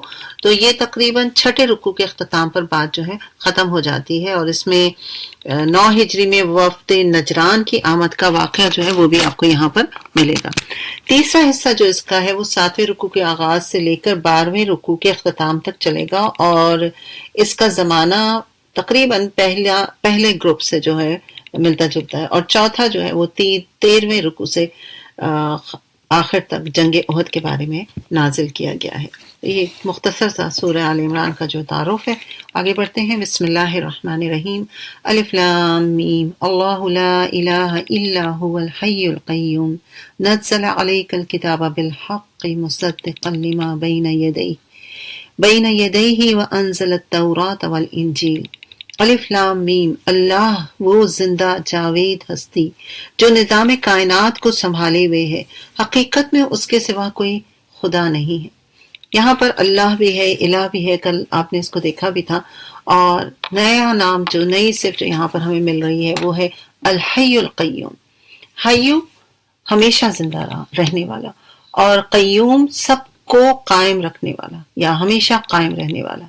امام سعدی رحمۃ اللہ علیہ فرماتے ہیں کہ الحی القیوم، ان دونوں اسما کے معنی یہ ہیں کہ مکمل طور پر حیات رکھنے والا، بذات خود اپنے قیام میں کسی کا محتاج نہیں، جبکہ باقی سب کے سب ادنا سے ادنا تر وجود میں اس کے محتاج ہے، یعنی ایک چھوٹی سے چھوٹی چیز کے معاملے میں بھی وہ اس کے محتاج ہے۔ یعنی اس کی فیلنگ مجھے یہ آ رہی ہے ابھی اس وقت کہ اگر میں اس وقت چھوٹا سا چھوٹا ورڈ بھی بول رہی ہوں نا، تو ایک کیا کہتے ہیں بائی ہیبٹ یا بائی نیچرل جو انسان اپنے ہاتھوں کی انگلیوں کو ایک دوسرے سے ملا دیتا ہے، چھوٹی سی چھوٹی بھی چیز تو ایک اشارہ کرتے نا۔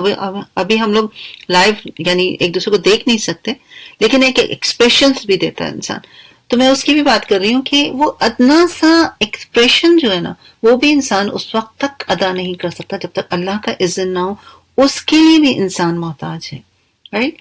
ایک طرف یہ، دوسرا یہ کہ زمین اور آسمان والوں کو وجود بخشنے والا ہے، ان کے رزق حتیٰ کہ تمام ضروریات کا انتظام کرنے والا ہے۔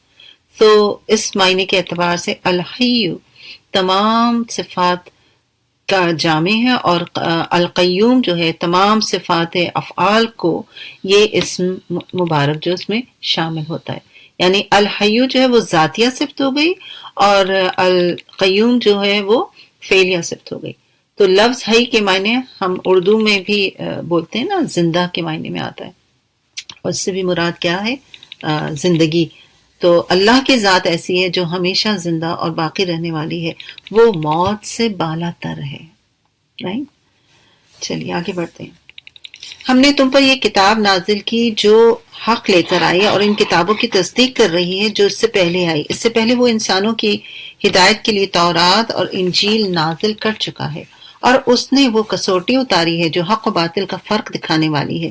اب جو لوگ اللہ کے فرمان کو قبول کرنے سے انکار کریں ان کو یقیناً سخت سزا ملے گی. اللہ بے پناہ طاقت کا مالک اور برائی کا بدلہ دینے والا ہے. رائٹ. تو یہاں پر عزیز ہے اور ذوالانتقام بھی آپ کو ملے گا صفات ان دیٹ سینس کہ وہ بدلہ لینے والا بھی ہے. رائٹ. سو یہاں پر جو ہے بیسیکلی آپ دیکھیں عزیز کا معنی یعنی غلبہ تو ہے ہی. اب آپ کو عزیز تو میرا خیال بالکل یاد ہو جانا چاہیے. رائٹ. حالانکہ ابھی صرف تھرڈ جز میں تو لیکن ذوالانتقام اس کے ساتھ ہے یعنی وہ انتقام لے سکتا ہے غلبے کے باوجود لیکن وہ لیتا نہیں ہے. اگر اس کے ساتھ اس کو کوئی مان نہیں رہا ہے تو وہ انتقام تو لے سکتا ہے کیونکہ وہ غالب ہے. اس کے لیے کوئی مسئلہ نہیں. کن فیکون. اور وہ عزیز ہے. اب ہم کن فیکون ہمیشہ ہم بولتے رہتے ہیں نا لیکن عزیز جب ہم بولیں گے تو ہمارے اندر ایک الگ فیلنگ ہے. اس کا غلبہ ہے. وہ انتقام لے سکتا ہے لیکن لیتا نہیں. رائٹ. آگے فرمایا زمین اور آسمان کی کوئی چیز اللہ سے پوشیدہ نہیں. وہی تو ہے جو تمہاری ماؤں کے پیٹوں میں تمہاری صورتیں بناتا ہے جیسے چاہتا ہے بنا دیتا ہے اور اس زبردست حکمت والی کے سوا کوئی اور خدا نہیں ہے. یہاں پر پھر آپ کے صفات آئی ہیں کہ وہ زبردست حکمت والا ہے اور عزیز ہے. رائٹ. سو اچھا پہلی بات تو یہ کہ یہاں پر دو اہم حقیقتوں کی طرف اشارہ ہے. ایک تو یہ کہ انسان کو فطرت نے جیسا بنایا ہے ویسا کوئی بنا نہیں سکتا. یعنی یہ کہ تمہاری فطرت کو جیسا وہ جانتا ہے. کون؟ اللہ تعالیٰ جانتے ہیں. نہ تو کوئی دوسرا جان سکتا ہے نہ ہی انسان خود جان سکتا ہے. رائٹ. تو اس کی رہنمائی پر اعتماد کیے بغیر انسان کے پاس کوئی چارہ نہیں. چونکہ یہاں پر اللہ نے کہا نا کہ تمہاری ماؤں کے پیٹوں میں تمہاری صورتیں جیسی چاہتا ہے بنا دیتا ہے. ٹھیک ہے. تو ایک تو یہ بات ہوئی.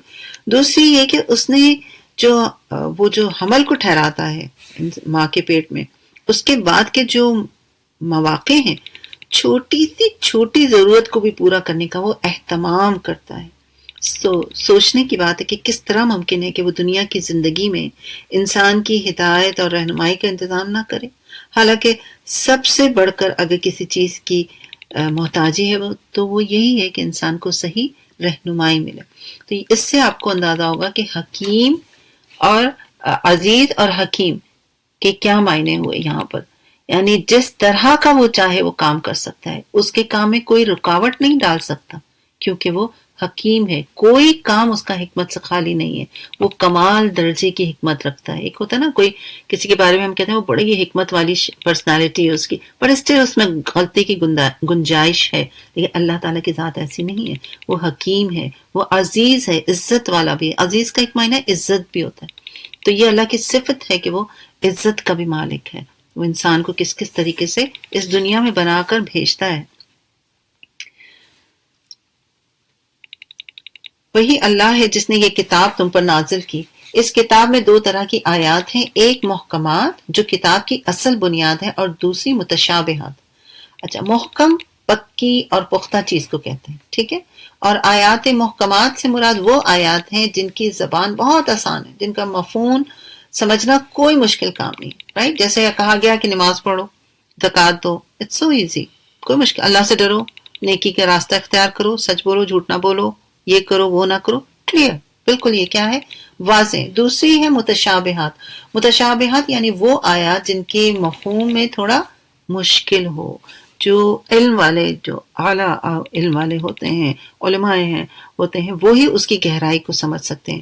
تو یا بعض چیزیں ایسی ہیں جو متشابہ ہیں. ایک تو ہے نا کچھ فقہی مسائل ہوتے ہیں اس میں زیادہ پڑھنے کی ضرورت نہیں ہوتی.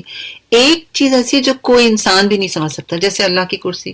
ہم نے آیت الکرسی کل پڑھی تو اس میں کہ اللہ کی کرسی ہے. تو اب اس کرسی میں کیسی کرسی کوئی اس کو ڈیفائن نہیں کر سکتا. اللہ کا ہاتھ ہے ڈیفائن نہیں کیا جا سکتا. ٹھیک ہے نا. تو یہ چیزیں کیا ہے مشتبہ. اس میں اس کے پیچھے نہیں پڑھنا چاہیے. جو اس کے پیچھے پڑتا ہے وہ بہک جاتا ہے. اسی کی بات آگے آ رہی کہ جو کتاب کی اصل بنیادیں ہیں ایک محکمات جو کتاب کی اصل بنیاد ہیں، اور دوسری متشابہات. جن لوگوں کے دل میں ٹیڑھ ہے وہ فتنے کی تلاش میں ہمیشہ متشابہات ہی کے پیچھے پڑے رہتے ہیں، اور ان کو معنی پہنانے کی کوشش کرتے ہیں، یعنی اس کے پیچھے پڑے رہتے ہیں جس کے پیچھے اللہ نے منع کیا. جیسے کوئی الف لام میم کے پیچھے پڑ جائے کہ اس کے کیا معنی، تو وہ باقی جو مقصد ہے قرآن کا وہ ہٹ جاتا ہے. مقصد تو یہ نا ضابطۂ حیات کیسے زندگی گزارے، اس سے ہٹ جاتا ہے اور کہیں اور چلا جاتا ہے. حالانکہ ان کا حقیقی مفہوم اللہ کے سوا کوئی نہیں جانتا، بخلاف اس کے کہ جو لوگ علم میں پختہ کار ہیں وہ کہتے ہیں کہ ہمارا ان پر ایمان ہے. تو کرنے کا کام کیا ہے؟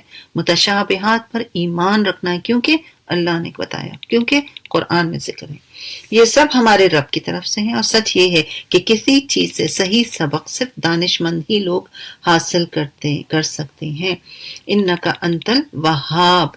وہاب جو ہے اس کے معنی ہوتے ہیں بغیر غرض کے اور بغیر عوض کے خوب دینے والا. یعنی کوئی انٹرسٹ بھی نہیں ہے، کوئی غرض بھی نہیں ہے، اور کوئی بدلہ بھی نہیں چاہیے. بندہ بھی کچھ بخشش کرتا ہے، مگر اس کی بخشش کیا ہے؟ ناقص ہے، ناتمام ہے، جبکہ اللہ کی بخشش کامل ترین ہے، اور اس میں سب کچھ داخل ہو جاتا ہے، اس میں ہر چیز آ جاتی ہے. رائٹ؟ یعنی وہ ہمیں کتنا کچھ دے رہا ہے. وہ ہم سے کیا پوچھ کے دیتا ہے کہ اچھا آج تم نے خوب نیکیاں کی ہیں تو چلو آج تمہیں کھانا بہترین ملے گا، آج تم نے جو ہے یہ گناہ کیا ہے تو آج تم سے تمہاری یہ نعمت چھین لی جائے گی. نہیں، وہ بے حساب دیتا ہے، بے غرض دیتا ہے. یا کوئی ڈیل نہیں ہے کہ ہاں اگر تم اتنی نیکیاں کرو گے تو تمہیں اتنا کچھ مل جائے گا. نہیں، محنت کرو گے تو مل جائے گا. یہ ڈیل بنائی ہوئی اللہ نے، چاہے وہ مسلمان ہو، کافر ہو، فرمانبردار ہو، نافرمان ہو، whatever it is. Right? وہ اس نے ایک اسٹینڈرڈ بنا دیا، اور ہم دیکھتے ہیں کہ جو محنت کرتا ہے چاہے کوئی بھی ہو وہ کامیاب ہو جاتا ہے. بہرحال وہ دعا کرتے ہیں، اللہ سے دعا کرتے ہیں کہ پروردگار جب تو ہمیں سیدھے راستے پر لگا دے تو پھر ہمارے دلوں کو کجی میں مبتلا نہ کیجیے. بڑی خوبصورت یہ دعا ہے. ربنا لا تزغ قلوبنا بعد إذ هديتنا وهب لنا من لدنك رحمة إنك أنت الوهاب. پروردگار تو یقیناً سب لوگوں کو ایک روز جمع کرنے والا ہے جس کے آنے میں کوئی شبہ نہیں، تو ہرگز اپنے وعدے سے ٹلنے والا نہیں ہے. جن لوگوں نے کفر کا رویہ اختیار کیا انہیں اللہ کے مقابلے میں نہ ان کا مال کچھ کام دے گا نہ اولاد. وہ دوزخ کا ایندھن بن کر رہیں گے. ان کا انجام وہی ہوگا جیسا فرعون کے ساتھ اور ان سے پہلے کے نافرمانوں کا ہو چکا. انہوں نے آیات الہی کو جھٹلایا، نتیجہ یہ ہوا کہ اللہ نے ان کے گناہوں پر انہیں پکڑ لیا، اور حق یہ ہے کہ سخت سزا دینے والا ہے. شدید العقاب، یعنی جب پکڑنے پر آتا ہے تو وہ سخت سزا دیتا ہے. بس اے محمد جن لوگوں نے تمہاری دعوت کو قبول کرنے سے انکار کر دیا ان سے کہہ دو کہ قریب ہے وہ وقت جب تم مغلوب ہو جاؤ گے اور جہنم کی طرف ہانکے جاؤ گے، اور جہنم بڑا ہی برا ٹھکانہ ہے. تمہارے لیے ان دو گروہوں میں سے ایک نشان عبرت تھا جو بدر میں ایک دوسرے سے نبر آزما ہوئے. ایک گروہ اللہ کی راہ میں لڑ رہا تھا اور دوسرا گروہ کافر تھا. دیکھنے والے بچش میں سر دیکھ رہے تھے کہ کافر گروہ مومن گروہ سے دگنے تھے، ڈبل تھے وہ. رائٹ؟ مگر نتیجے نے ثابت کیا کہ اللہ اپنی فتح و نصرت سے جس کو چاہتا ہے مدد دیتا ہے، اور دیکھنے والوں کے لیے اس میں بہت بڑا سبق پوشیدہ ہے. رائٹ؟ یعنی جب اللہ کے لیے خالص ہو کے کوئی کام کرتا ہے نا تو پھر اللہ تعالیٰ اس کی مدد ضرور کرتے ہیں. رائٹ؟ لوگوں کے لیے مرغوبات نفس ہیں. کیا کیا چیزیں؟ عورتیں، اولاد، سونے چاندی کے ڈھیر، چیدہ گھوڑے، مویشی، زرعی زمینیں بڑی خوش آئند بنا دی گئی ہیں، مگر یہ سب دنیا کی چند روزہ زندگی کے سامان ہیں. رائٹ؟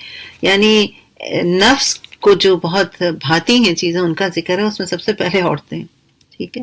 تو اس لیے اپنا بہت خیال رکھیے کہ کسی کے لیے اٹریکشن کا باعث نہ بنے آپ اور میں. رائٹ؟ تو پردے کا اور ہر بات کا بات کریں تو ایک دائرے میں رہ کر کریں، پردہ کریں، پراپر طریقے سے کریں، ایک فاصلہ رکھیں، ایک ڈسٹنس رکھیں. یہ ضروری ہے کیونکہ ایسا نہ ہو کہ ہماری وجہ سے کوئی اور فتنے میں پڑ جائے. پھر اولاد، پھر سونے چاندی کے ڈھیر، اس کا بھی ذرا دھیان رکھیں. اولاد بھی بہت بڑا فتنہ ہے. رائٹ؟ اس کا آگے بھی بہت ذکر آئے گا، بات کریں گے. پھر سونے چاندی کے ڈھیر، گھوڑے، اب گھوڑے تو نہیں ہیں، گاڑیاں ہیں، بٹ ان کی جگہ گاڑیوں نے لے لی ہے. اور مویشی اور زمین، یعنی کہ ساری چیزیں سب کیا ہے؟ دنیا کی چند روزہ زندگی کے سامان. حقیقت میں جو بہتر ٹھکانہ ہے وہ تو اللہ کے پاس ہے. یعنی یہ سب کیا ہے؟ آزمائش، ٹیسٹ. کہو میں تمہیں بتاؤں کہ ان سے زیادہ اچھی چیز کیا ہے؟ جو لوگ تقوی کی روش اختیار کریں ان کے لیے ان کے رب کے پاس باغ ہیں جن کے نیچے نہریں بہتی ہوں گی، وہاں انہیں ہمیشگی کی زندگی حاصل ہوگی۔ انشاءاللہ اللہ تعالیٰ ہمیں انہی لوگوں میں شامل کریں، آمین۔ پاکیزہ بیویاں ان کی رفیق ہوں گی اور اللہ کی رضا سے وہ سرفراز ہوں گے۔ اللہ اپنے بندوں کے رویے پر گہری نظر رکھتا ہے۔ واللہ بصیر بالعباد، یعنی اللہ تعالیٰ بصیر ہے، خوب خوب دیکھنے والا ہے، رائٹ؟ نبی صلی اللہ علیہ وسلم نے فرمایا اللہ تعالیٰ کی اس صفت کا ذکر کیا تو اپنی انگلی کو آپ پر رکھا، یعنی سبحان اللہ۔ اللہ نے نبی نے بتایا کہ اللہ اپنی آنکھ سے دیکھتا ہے۔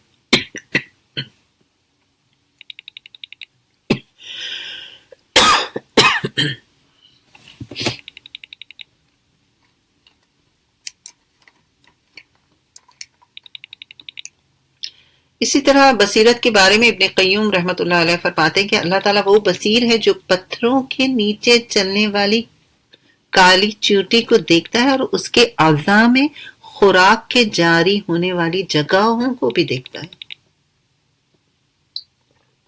اب دیکھیں ہم ایسے ہی ایک نارمل بات کرتے ہیں تو ہمارے لیے ہاں بھئی اللہ تعالیٰ دیکھتے ہیں اور سب کچھ جانتے ہیں، لیکن جب آپ اس طرح سے سمجھتے ہیں کہ ایک کا اندھیرا اس میں کالی چوٹی اور اس کالی چوٹی کے اندر جو وہ کچھ کھا پی رہی ہے وہ بھی جا رہا ہے، سبحان اللہ، اللہ تعالیٰ اس سے بھی واقف ہے۔ چوٹی تو ہمارے جسم پہ بھی چل رہی ہوتی ہے تو ہمیں پتہ بھی نہیں چلتا بعض اوقات، رائٹ؟ بہرحال آگے بڑھتے ہیں انشاءاللہ آیت 16 سے۔ یہ وہ لوگ ہیں جو کہتے ہیں کہ مالک ہم ایمان لائے، ہماری خطاؤں سے درگزر فرما اور ہمیں آتش دوزخ سے بچا دے۔ یہ لوگ صبر کرنے والے ہیں، راست باز ہیں، فرمانبردار اور فیاض ہیں، رات کی آخری گھڑیوں میں اللہ سے مغفرت کی دعائیں مانگتے ہیں۔ اللہ تعالیٰ نے خود شہادت دی ہے کہ اس کے سوا کوئی خدا نہیں ہے، اور یہی شہادت فرشتوں اور اہل علم نے بھی دی ہے۔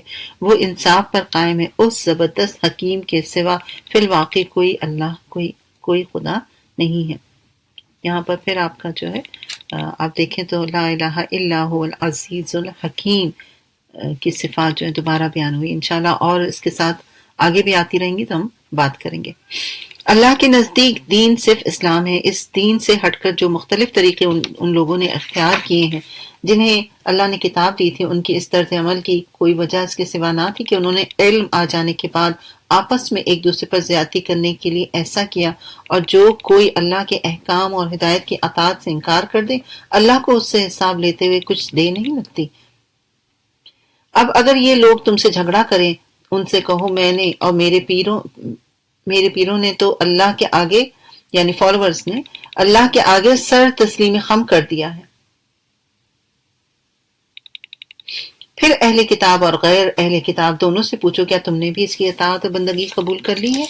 اگر کی تو وہ راہ راست پا گئے، اور اگر اس سے منہ موڑ لیا تو تم پر صرف پیغام پہنچا دینے کی ذمہ داری ہے۔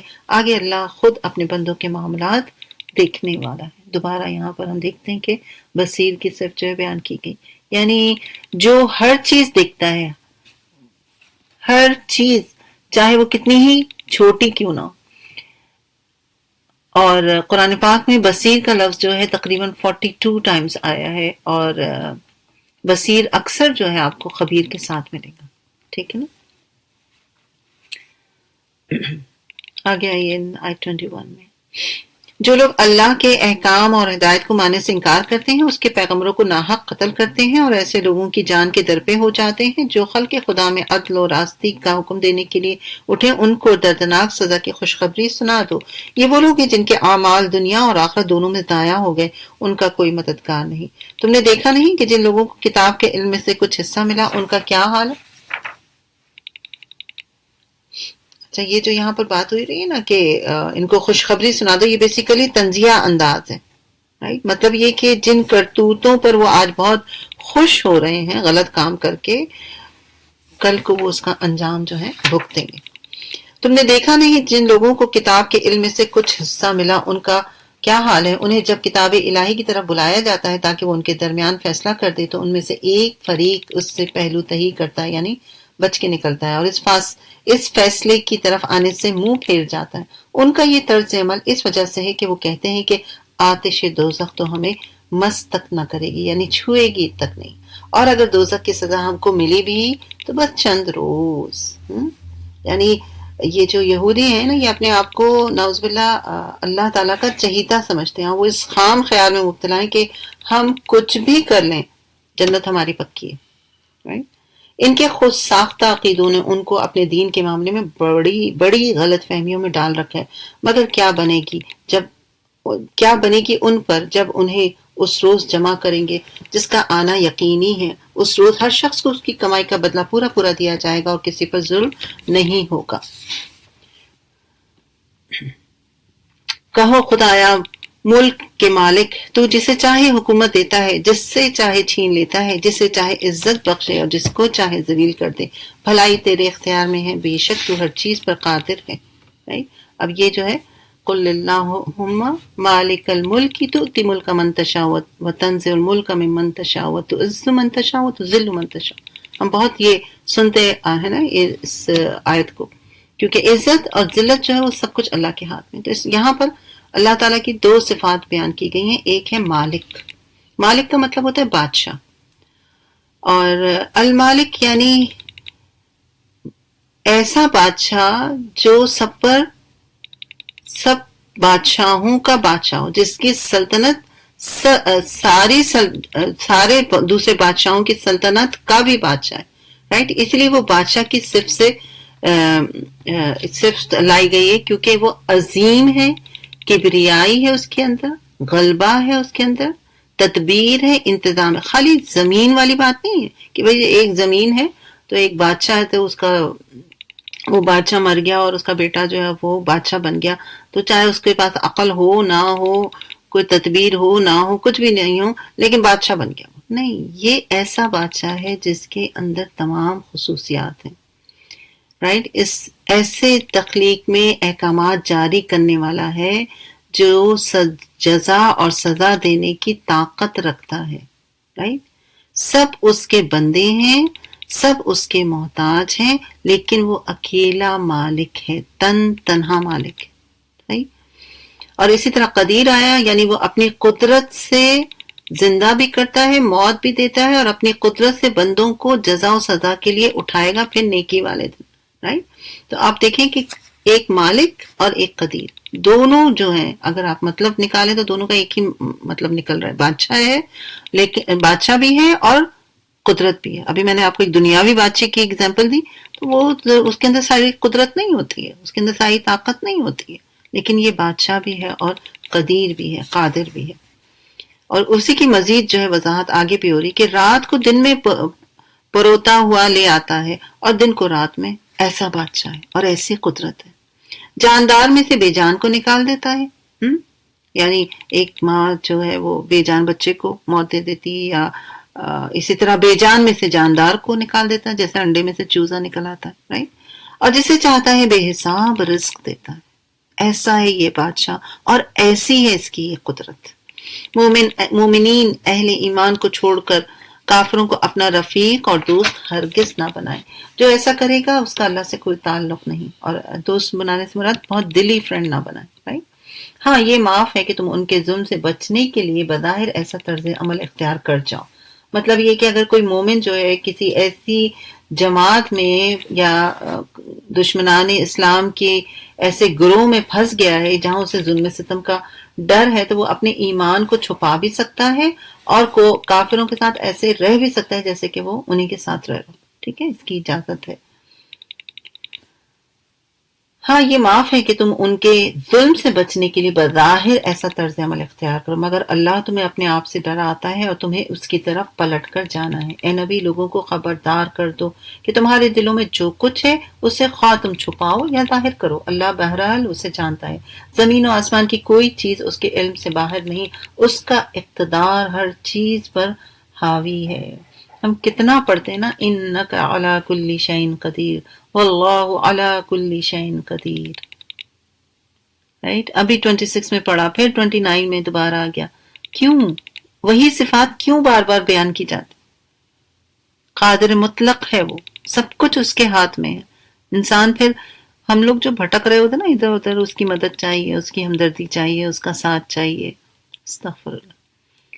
وہ یقین کی کیفیت ہی نہیں آ کے دے رہی ہے. اللہ تعالیٰ ہمیں یقین عطا فرمائے. تو قدیر ایسا کہ جب کسی چیز کا ارادہ کرتا ہے تو کن کہتا ہے وہ چیز ہو جاتی ہے. وہ اپنی قدرت سے دلوں کو پلٹتا ہے اور اپنی مشیت سے جو چاہتا ہے کر سکتا ہے. اسے کوئی روکنے والا نہیں ہے. وہ دن آنے والا ہے جب ہر نفس اپنے کیے کا پھل پالے گا، خواہ اس نے بھلائی کی ہو یا برائی. اس روز آدمی یہ تمنا کرے گا کہ کاش ابھی یہ دن اس سے بہت دور ہوتا. اللہ تمہیں اپنے آپ سے ڈراتا ہے اور وہ اپنے بندوں کا نہایت خیر خواہ ہے. واللہ رعوف بالعباد. یہاں پر کون سی صرف بیان کی گئی ہے؟ رعوف. رعوف کا مطلب ہوتا ہے بہت شفقت کرنے والا اور مہربان. یعنی یہ رحیم سے زیادہ مبالغے والا ہے، یعنی انتہائی مہربانی کرنے والا، انتہائی رحمت والا. رائٹ؟ تو آپ یا رعوف بھی کہہ کے اللہ کو پکار سکتے ہیں. ہم کہتے ہیں نا یا اللہ، یا رحمان، یا رحیم، یا رعوف. جب آپ رحیم اور رعوف کو ساتھ ساتھ اللہ کی ان صفات کو لے کر دعا کریں گی تو پھر سوچئے کہ آپ خود فرق محسوس کریں گی کہ رعوف اس سے بھی زیادہ ہے. سبحان اللہ. اے نبی لوگوں سے کہہ دو اگر تم حقیقت میں اللہ سے محبت رکھتے ہو تو میری پیروی کرو، سنت پہ یعنی چلو. اللہ تم سے محبت کرے گا اور تمہاری خطاؤں سے درگزر کر دے گا. واللہ غفور الرحیم. اب آپ دیکھیں ادھر رعوف آیا اور اس کے فوراً بعد یہ غفور بھی آ گیا اور رحیم بھی آ گیا. رائٹ؟ غفور کا جو لغوی معنی ہوتا ہے نا وہ ہوتا ہے ڈھانپنا، ستر پوشی کرنا، حفاظت کرنا، حمایت کرنا، بچانا. رائٹ؟ یہ سارے معنی جو اس کے اندر آ جاتے ہیں. دل تو میرا ہے کہ میں اور بھی آپ کو بتاؤں لیکن وقت جو ہے بڑا کم ہے. انشاءاللہ جہاں پر دوبارہ اور غفور کا آیا تو اس کی ڈیٹیل میں تھوڑا سا جائیں گے انشاءاللہ. اور غفور کے ساتھ ساتھ رحیم بھی آ گیا، رحیم سے پہلے رعوف بھی آ گیا. اللہ تعالیٰ کی رحمتیں ہی رحمتیں ہیں. وہ بڑا معاف کرنے والا اور رحیم ہے. ان سے کہو کہ اللہ اور رسول کی اطاعت قبول کر لو، پھر اگر وہ تمہاری یہ دعوت قبول نہ کریں تو یقیناً یہ ممکن نہیں ہے کہ اللہ ایسے لوگوں سے محبت کرے جو اس کی اور اس کے رسول کی اطاعت سے انکار کرتے ہیں. اللہ تعالیٰ نے آدم اور نوح اور آل ابراہیم اور آل عمران کو تمام دنیا والوں پر ترجیح دے کر اپنی رسالت کے لیے منتخب کیا. اب یہاں سے دوسرا جو خطبہ کہنا چاہیے یا دوسرا گروپ جو ہے وہ شروع ہو رہا ہے. یہ ایک سلسلے کے لوگ تھے جو ایک دوسرے کی نسل سے پیدا ہوئے. اللہ تعالیٰ سب کچھ سنتا اور جانتا ہے. رائٹ؟ آگے بھی آئے گا سمیع علیم تو ایک ساتھ بات کریں گے. وہ اس وقت سن رہا تھا جب عمران کی عورت کہہ رہی تھی. عمران کی عورت سے مراد کیا ہے اس میں؟ عمران کی بیوی. تو اس کے معنی یہ ہوئے کہ یہ وہ عمران نہیں ہے جن کا پہلے ذکر ہوا. اچھا، یا ظاہر ہے کہ کیونکہ عمران کی بیوی کی بات ہو رہی ہے، بلکہ یہ حضرت مریم کے والد تھے جن کا نام شاید عمران تھا. اور یہ ہمیں تورات وغیرہ کی کتاب سے جو ہے پتہ چلتا ہے.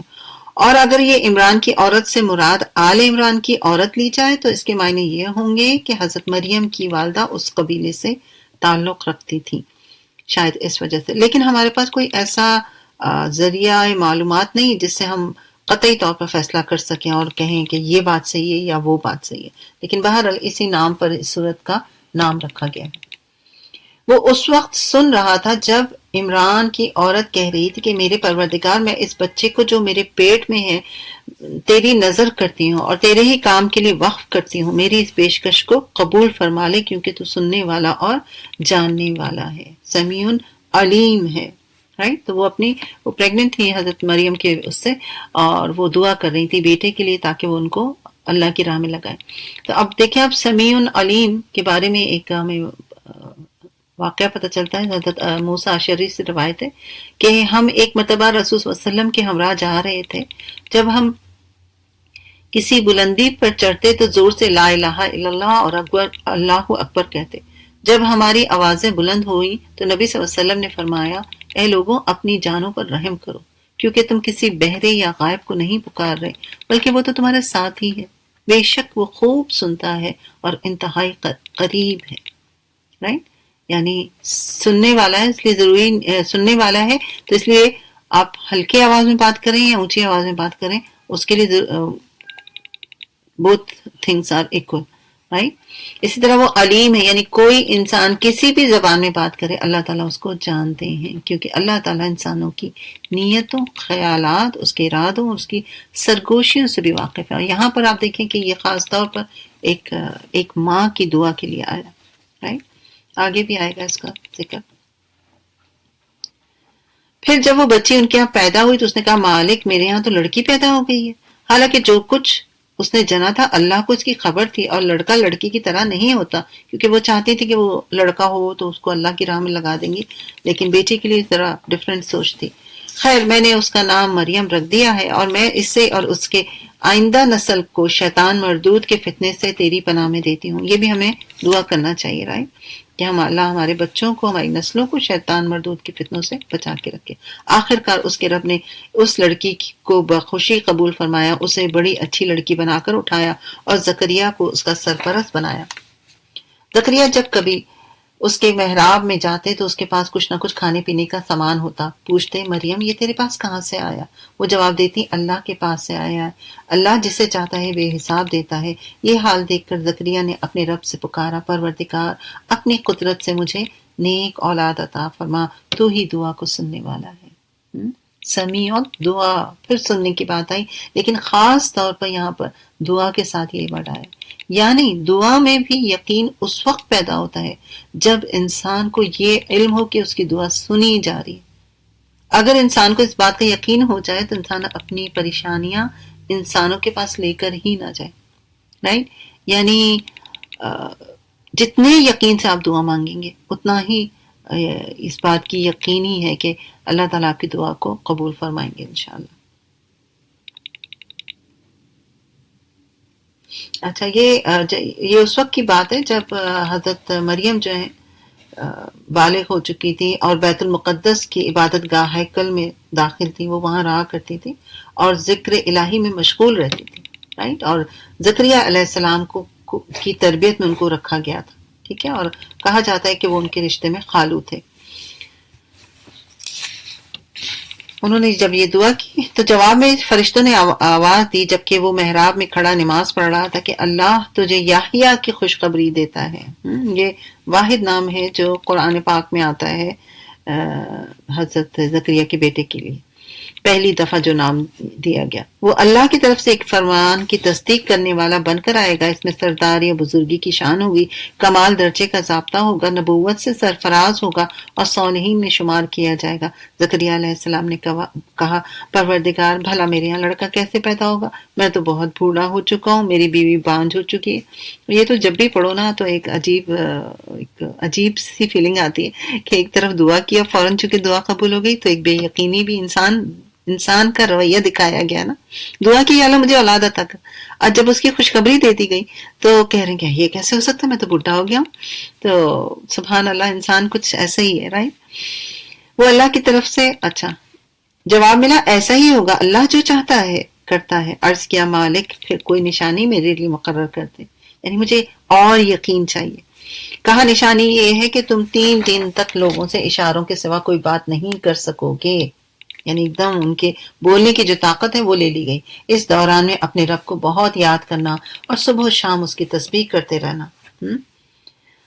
پھر وہ وقت آیا جب مریم سے فرشتوں نے آ کر کہا، اے مریم اللہ نے تجھے برگزیدہ اور پاکیزگی عطا فرمائی اور تمام دنیا کی عورتوں پر تجھ کو ترجیح دے کر اپنی خدمت کے لیے چن لیا۔ اے مریم اپنے رب کی تابعدار فرما بن کر رہ، اس کے آگے سر سجدہ کر اور جو بندے اس کے حضور جھکنے والے ہوں ان کے ساتھ تو بھی جھک جا۔ اے محمد یہ غیب کی خبریں ہیں جو ہم تم کو وحی کے ذریعے بتا رہے ہیں، ورنہ تم اس وقت کہاں موجود تھے جب ہیکل کے خادم یہ فیصلہ کرنے کے لیے آئے کہ مریم کا سرپرست کون ہوگا۔ اپنے قلم پھینک رہے تھے اور نہ تم اس وقت حاضر تھے جب ان کے درمیان جھگڑا ہو رہا تھا۔ یہ اشارہ ہو رہا ہے اس بات کی طرف جب حضرت مریم کی کفالت کون کرے گا، تو اس میں قرآن دازی کی گئی تھی، اور قرآن دازی جو ہے وہ پھر حضرت یحییٰ کے نام پر نکلی تھی۔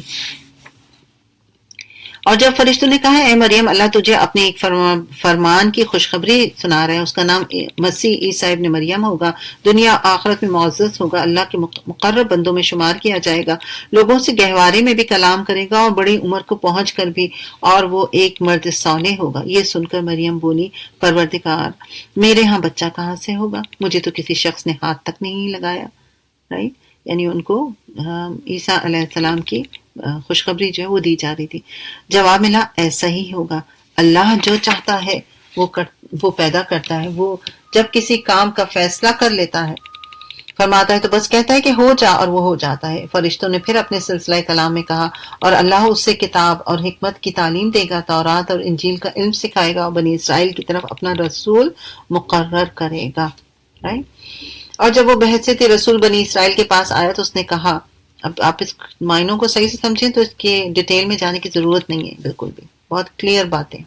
میں تمہارے رب کی طرف سے تمہارے پاس نشانی لے کر آیا ہوں، میں تمہارے سامنے مٹی سے پرندے کی صورت کا ایک مجسمہ بناتا ہوں اور اس میں پھونک مارتا ہوں، وہ اللہ کے حکم سے پرندہ بن جاتا ہے، میں اللہ کے حکم سے مادر ذات اندھے اور کوڑی کو اچھا کرتا ہوں۔ یہ حضرت عیسیٰ علیہ السلام کے جو معجزات ہیں ان کا ذکر ہو رہا ہے۔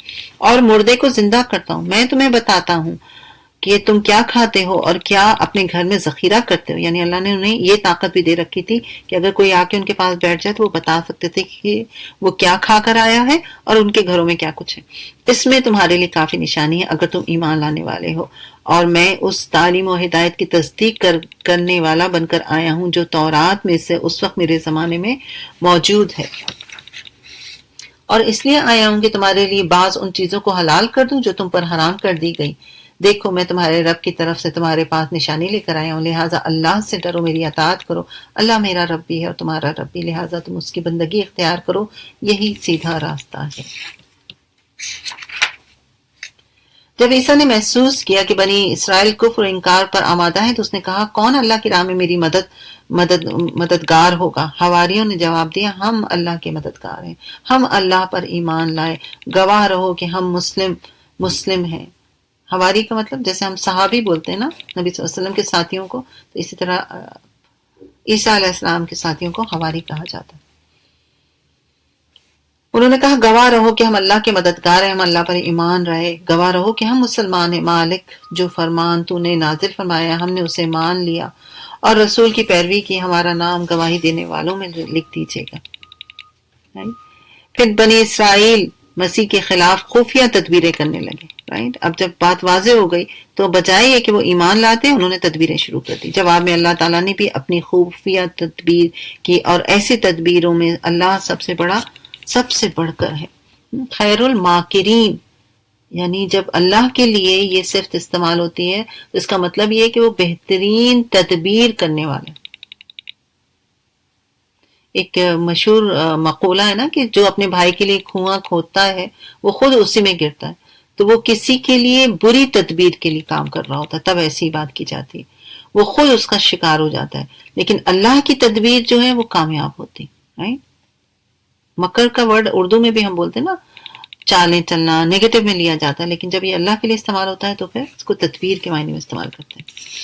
پھر بنی اسرائیل خفیہ تدبیریں کرنے لگے، رائٹ، یعنی کہ وہ چالیں چلنے لگے۔ جواب میں اللہ نے بھی اپنی خفیہ تدبیر کی، اور ایسی تدبیروں میں اللہ سب سے بڑھ کر ہے۔ خفیہ تدبیر ہی تھی جب اس نے کہا اے عیسیٰ اب میں تجھے واپس لوں گا۔ اب یہاں پر یہ بات اچھے طریقے سے سمجھ لینی چاہیے کہ قرآن کی یہ پوری تقریر دراصل عیسائیوں کے جو ٹرینٹی جو ان کا ہے، تین خدا پر ان کی جو بات کرتے ہیں وہ اس کا جواب دیا جا رہا ہے، رائٹ۔ تو اس کو ذہن میں رکھیں۔ ایک تو حضرت ان کے عقیدے کی، یعنی عیسائیوں میں اس عقیدے کے پیدا ہونے کی جو وجوہات تھیں وہ تین تھیں۔ پہلی کیا وجہ تھی کہ حضرت عیسیٰ علیہ السلام کی ولادت کس طرح سے ہوئی، ایک نارمل طریقے سے نہیں ہوئی، ان کا باپ نہیں تھا۔ اسی طرح ان کے معجزات کے بارے میں بھی سوچ کے وہ ان کو ایک الگ وہ حیثیت دینے لگے۔ پھر ان کا آسمان کی طرف اٹھایا جانا جس کا ذکر جو ہے صاف الفاظ میں کتابوں میں پایا جاتا ہے، لیکن وہ اس کا اقرار نہیں کرتے ہیں، ٹھیک ہے نا۔ تو اس بات کو ذہن میں رکھیں۔ ایک تو یہ ہے، دوسری بات یہ بھی کہ قرآن نے خود اس بات کی تصدیق کر دی کہ عیسیٰ علیہ السلام کے جو معجزات تھے وہ سب اللہ کے اذن سے ہوتے تھے۔ اور تیسری بات یہ ہے کہ اگر عیسائیوں نے جو الہ یا ابن اللہ بنا رکھا ہے، اس کا بھی جواب دیا جاتا ہے کہ قرآن صرف یہی نہیں کہ ان کی موت کا انکار کرتا ہے، بلکہ قرآن واضح طور پہ یہ بات بتا رہا ہے کہ اللہ نے ان کو زندہ اٹھا لیا۔ اگر عیسیٰ علیہ السلام کی ڈیتھ ہو چکی ہوتی جیسا کہ وہ عیسائی لوگ بولتے ہیں، تو پھر اس کے جواب میں اللہ تعالیٰ کہتے ہیں نا کہ بھئی فلانی جگہ پر چلے جاؤ، فلانی قبر پہ جا کر دیکھ لو، تمہیں نظر آ جائے گا۔ لیکن نہیں، صاف صاف واضح طور پر بتا دیا گیا کہ انہیں زندہ اٹھایا گیا ہے۔ اور یہ بھی بتایا گیا ہے کہ عیسیٰ علیہ السلام کی جگہ پر جو چڑھا تھا سولی پر، وہ عیسیٰ علیہ السلام نہیں تھے، وہ کوئی اور تھا۔ ٹھیک ہے، اے عیسیٰ، میں تجھے واپس لے لوں گا اور تجھ کو اپنی طرف اٹھا لوں گا، اور جنہوں نے تیرا انکار کیا ہے ان سے تجھے پاک کر دوں گا، اور تیری پیروی کرنے والوں کو قیامت تک ان لوگوں پر بالادست رکھوں گا جنہوں نے تیرا انکار کیا۔ پھر تم سب کو آخرکار میرے پاس ہی آنا ہے۔ اس وقت میں ان باتوں کا فیصلہ کروں گا جن میں تمہارے درمیان اختلاف ہوگا۔ جن لوگوں نے کفر و انکار کی روش اختیار کی، انہیں دنیا اور آخرت دونوں میں سخت سزا دوں گا، اور وہ کوئی مددگار نہ پائیں گے۔ اور جنہوں نے ایمان اور نیک عمل کا رویہ اختیار کیا، انہیں ان کے اجر پورے پورے دے دیے جائیں گے۔ اور خوب جان لیں کہ ظالموں سے اللہ تعالیٰ ہرگز محبت نہیں کرتا۔ یہ آیات اور حکمت سے لبریز تذکرے ہیں جو ہم تمہیں سنا رہے ہیں۔ یعنی یہاں پر آپ دیکھیں آیت 58 میں پھر حکیم کا ذکر آیا ہے، یعنی اللہ کی تدبیروں کا۔ سارے پیچھے جو آپ نے پڑھی باتیں وہ کیا ہیں؟ اللہ کی تدبیر تھی نا، کس طرح سے انہوں نے عیسیٰ علیہ السلام کو اٹھا لیا وغیرہ اور باقی ساری چیزیں۔ تو یہاں یہی بتایا جا رہا ہے کہ یہ آیات اور حکمت سے لبریز تذکرے ہیں جو ہم تمہیں سنا رہے ہیں۔ اللہ کے نزدیک عیسیٰ کی مثال آدم کی جیسی ہے۔ اللہ نے اسے مٹی سے پیدا کیا اور حکم دیا کہ ہو جا، اور وہ ہو گیا۔ آدم علیہ السلام کی تو ماں بھی نہیں تھی، رائٹ؟ اور عیسیٰ علیہ السلام تو پھر بھی ماں کے ذریعے پیدا ہوئے، تو اللہ کے لیے کوئی مسئلہ نہیں ہے۔ یہ اصل حقیقت ہے جو تمہارے رب کی طرف سے بتائی جا رہی ہے، اور تم ان لوگوں میں شامل نہ ہو جو اس میں شک کرتے ہیں۔ یہ علم آ جانے کے بعد اب جو کوئی اس معاملے میں تم سے جھگڑا کرے تو اے محمد اس سے کہو کہ آؤ ہم اور تم خود بھی آ جائیں اور اپنے اپنے بال بچوں کو بھی لے آئیں، اور خدا سے دعا کریں کہ جو جھوٹا ہو اس پر خدا کی لعنت ہو۔ یہ جو ایک وفد آیا تھا نا، وہ ان سے بات ہو رہی تھی، ایک لمبی اس کے پیچھے اسٹوری، مختصر یہ کہ نبی صلی اللہ علیہ وسلم نے کہا کہ چلو اگر تم غلط ہو اور یا ہم غلط ہیں، آتے ہیں میدان میں اور اللہ سے دعا کرتے ہیں کہ ہم میں سے جو بھی جھوٹا اور لعنت ہے اس کا کام تمام کر دیا جائے۔ لیکن انہوں نے اس بات کو ایکسیپٹ نہیں کیا۔ اس کو میں دوبارہ پڑھتی ہوں تاکہ آپ پر یہ بات اور واضح ہوگی۔ یہ علم آ جانے کے بعد اب جو کوئی اس معاملے میں تم سے جھگڑا کرے تو اے محمد اس سے کہو کہ آؤ ہم اور تم خود بھی آ جائیں، اپنے اپنے بال بچوں کو بھی لے آئیں، اور اللہ سے دعا کریں کہ جو جھوٹا ہو اس پر اللہ کی لعنت ہو۔ یہ بالکل صحیح واقعات ہیں، اور حقیقت یہ کہ اللہ کے سوا کوئی خداوند نہیں ہے، اور وہ اللہ ہی کی ہستی ہے جس کی طاقت سب سے بالا اور جس کی حکمت نظام عالم میں کار فرما ہے، رائٹ؟ عزیز الحکیم ہے۔ دوبارہ یہاں پر ہم دیکھتے ہیں کہ عزیز الحکیم کا ورڈ جو آیا ہے، عزیز کے بارے میں ہمیں اپنے اتنی دفعہ ہم نے پڑھ لیا اور آگے بھی پڑھیں گے، اپنے شعور کو جگا کے رکھنے کی ضرورت ہے، اور یہ بات ذہن میں رکھنے کی ضرورت ہے کہ ہم کس کے بندے ہیں۔ ٹھیک ہے نا؟ جب بھی اب عزیز کا ورڈ آئے نا تو یہ ذہن میں رکھیں کہ ہم کس کے بندے ہیں۔ اور حکیم جو ہے حکمت والا، اس کا کوئی کام حکمت سے خالی نہیں، اس کے تمام افعال اپنی مخلوق کی بھلائی اور آسانی کے لیے ہوتے ہیں۔ پیچھے جتنی بھی باتیں گزر چکی ہیں وہ سب کیا ہیں؟ حکمت پر مبنی۔ عیسیٰ علیہ السلام کا ایسا پیدا ہونا، واپس چلے جانا، اور پھر وہ دوبارہ آئیں گے، سب چیزیں جو ہیں اللہ کی حکمت پر مبنی، جس کو انسان کے لیے سمجھنا آسان نہیں ہے، انسان سمجھنا نہیں چاہتا، اور انسان اپنے افعال کے بارے میں جلد پریشان ہو کر مایوس ہو جاتا ہے۔ مگر اللہ تعالیٰ کی ذات اور صفات بے مثال ہے، جس کی پوری معرفت اس کے سوا کوئی اور نہیں جان سکتا۔ اس کے ہر فعل میں حکمت جو ہے وہ پوشیدہ ہوتی، رائٹ؟ اللہ تعالیٰ ہمیں اس صفت پر ایمان صحیح سے لانے کی توفیق عطا فرمائے۔ ورنہ سوچیں کہ اگر ہم ایسے سوچنے لگے اپنی پریشانیوں کے لیے تو ہمارے لیے کتنا آسان ہو جائے بات کو سمجھنا، رائٹ؟ اللہ تعالیٰ ہمیں اپنی صفات کو صحیح فہم سے سمجھنے کی توفیق عطا فرمائے، آمین ثم آمین۔ بس یہ لوگ اس شرط پر مقابلے میں آنے سے منہ موڑ لیں تو ان کا مفسد ہونا صاف کھل جائے گا، اور اللہ تو مفسدوں کے حال سے واقف ہی ہے۔ کہو اے اہل کتاب، آؤ ایک ایسی بات کی طرف جو ہمارے اور تمہارے درمیان یکساں ہے، یہ کہ ہم اللہ کے سوا کسی کی بندگی نہ کریں، اس کے ساتھ کسی کو شریک نہ ٹھہرائیں، اور ہمیں سے کوئی اللہ کے سوا کسی کو اپنا رب نہ بنا لے۔ اس دعوت کو قبول کرنے سے اگر وہ منہ موڑے تو صاف کہہ دو کہ گواہ رہو ہم تو مسلم ہیں۔ اے اہل کتاب، تم ابراہیم علیہ السلام کے بارے میں ہم سے کیوں جھگڑا کرتے ہو؟ تورات اور انجیل تو ابراہیم کے بعد ہی نازل ہوئے، پھر کیا تم اتنی بات بھی نہیں سمجھتے؟ تم لوگ جن لوگوں کا علم رکھتے ہو ان میں تو خوب بحثیں کر چکے ہو، اب ان معاملات میں کیوں بحث کرنے چلے ہو جن کا تمہارے پاس کچھ علم ہی نہیں ہے؟ اللہ تعالیٰ جانتا ہے، تم نہیں جانتے۔ ابراہیم نہ یہودی تھے نہ عیسائی، بلکہ وہ تو ایک مسلم یکسو مسلم تھے، حنیفم مسلمہ، اور وہ ہرگز مشرکوں میں سے نہ تھے۔ ابراہیم سے نسبت رکھنے کا سب سے زیادہ حق اگر کسی کو پہنچتا ہے تو ان لوگوں کو پہنچتا ہے جنہوں نے اس کی پیروی کی، اور اب یہ نبی صلی اللہ علیہ وآلہ وسلم اور اس کے ماننے والے اس نسبت کے زیادہ حقدار ہیں۔ اللہ صرف انہی کا حامی و مددگار ہے جو ایمان رکھتے ہیں۔ اے ایمان والو، اہل کتاب میں سے ایک گروہ چاہتا ہے کسی طرح تمہیں راہ راست سے ہٹا دے، سیدھے راستے سے ہٹا دے، حالانکہ در حقیقت وہ اپنے سوا کسی کو گمراہی میں نہیں ڈال رہے مگر انہیں اس کا شعور ہی نہیں ہے۔ اے اہل کتاب، کیوں اللہ کی آیات کا انکار کرتے ہو حالانکہ تم خود ان کا مشاہدہ کر رہے ہو؟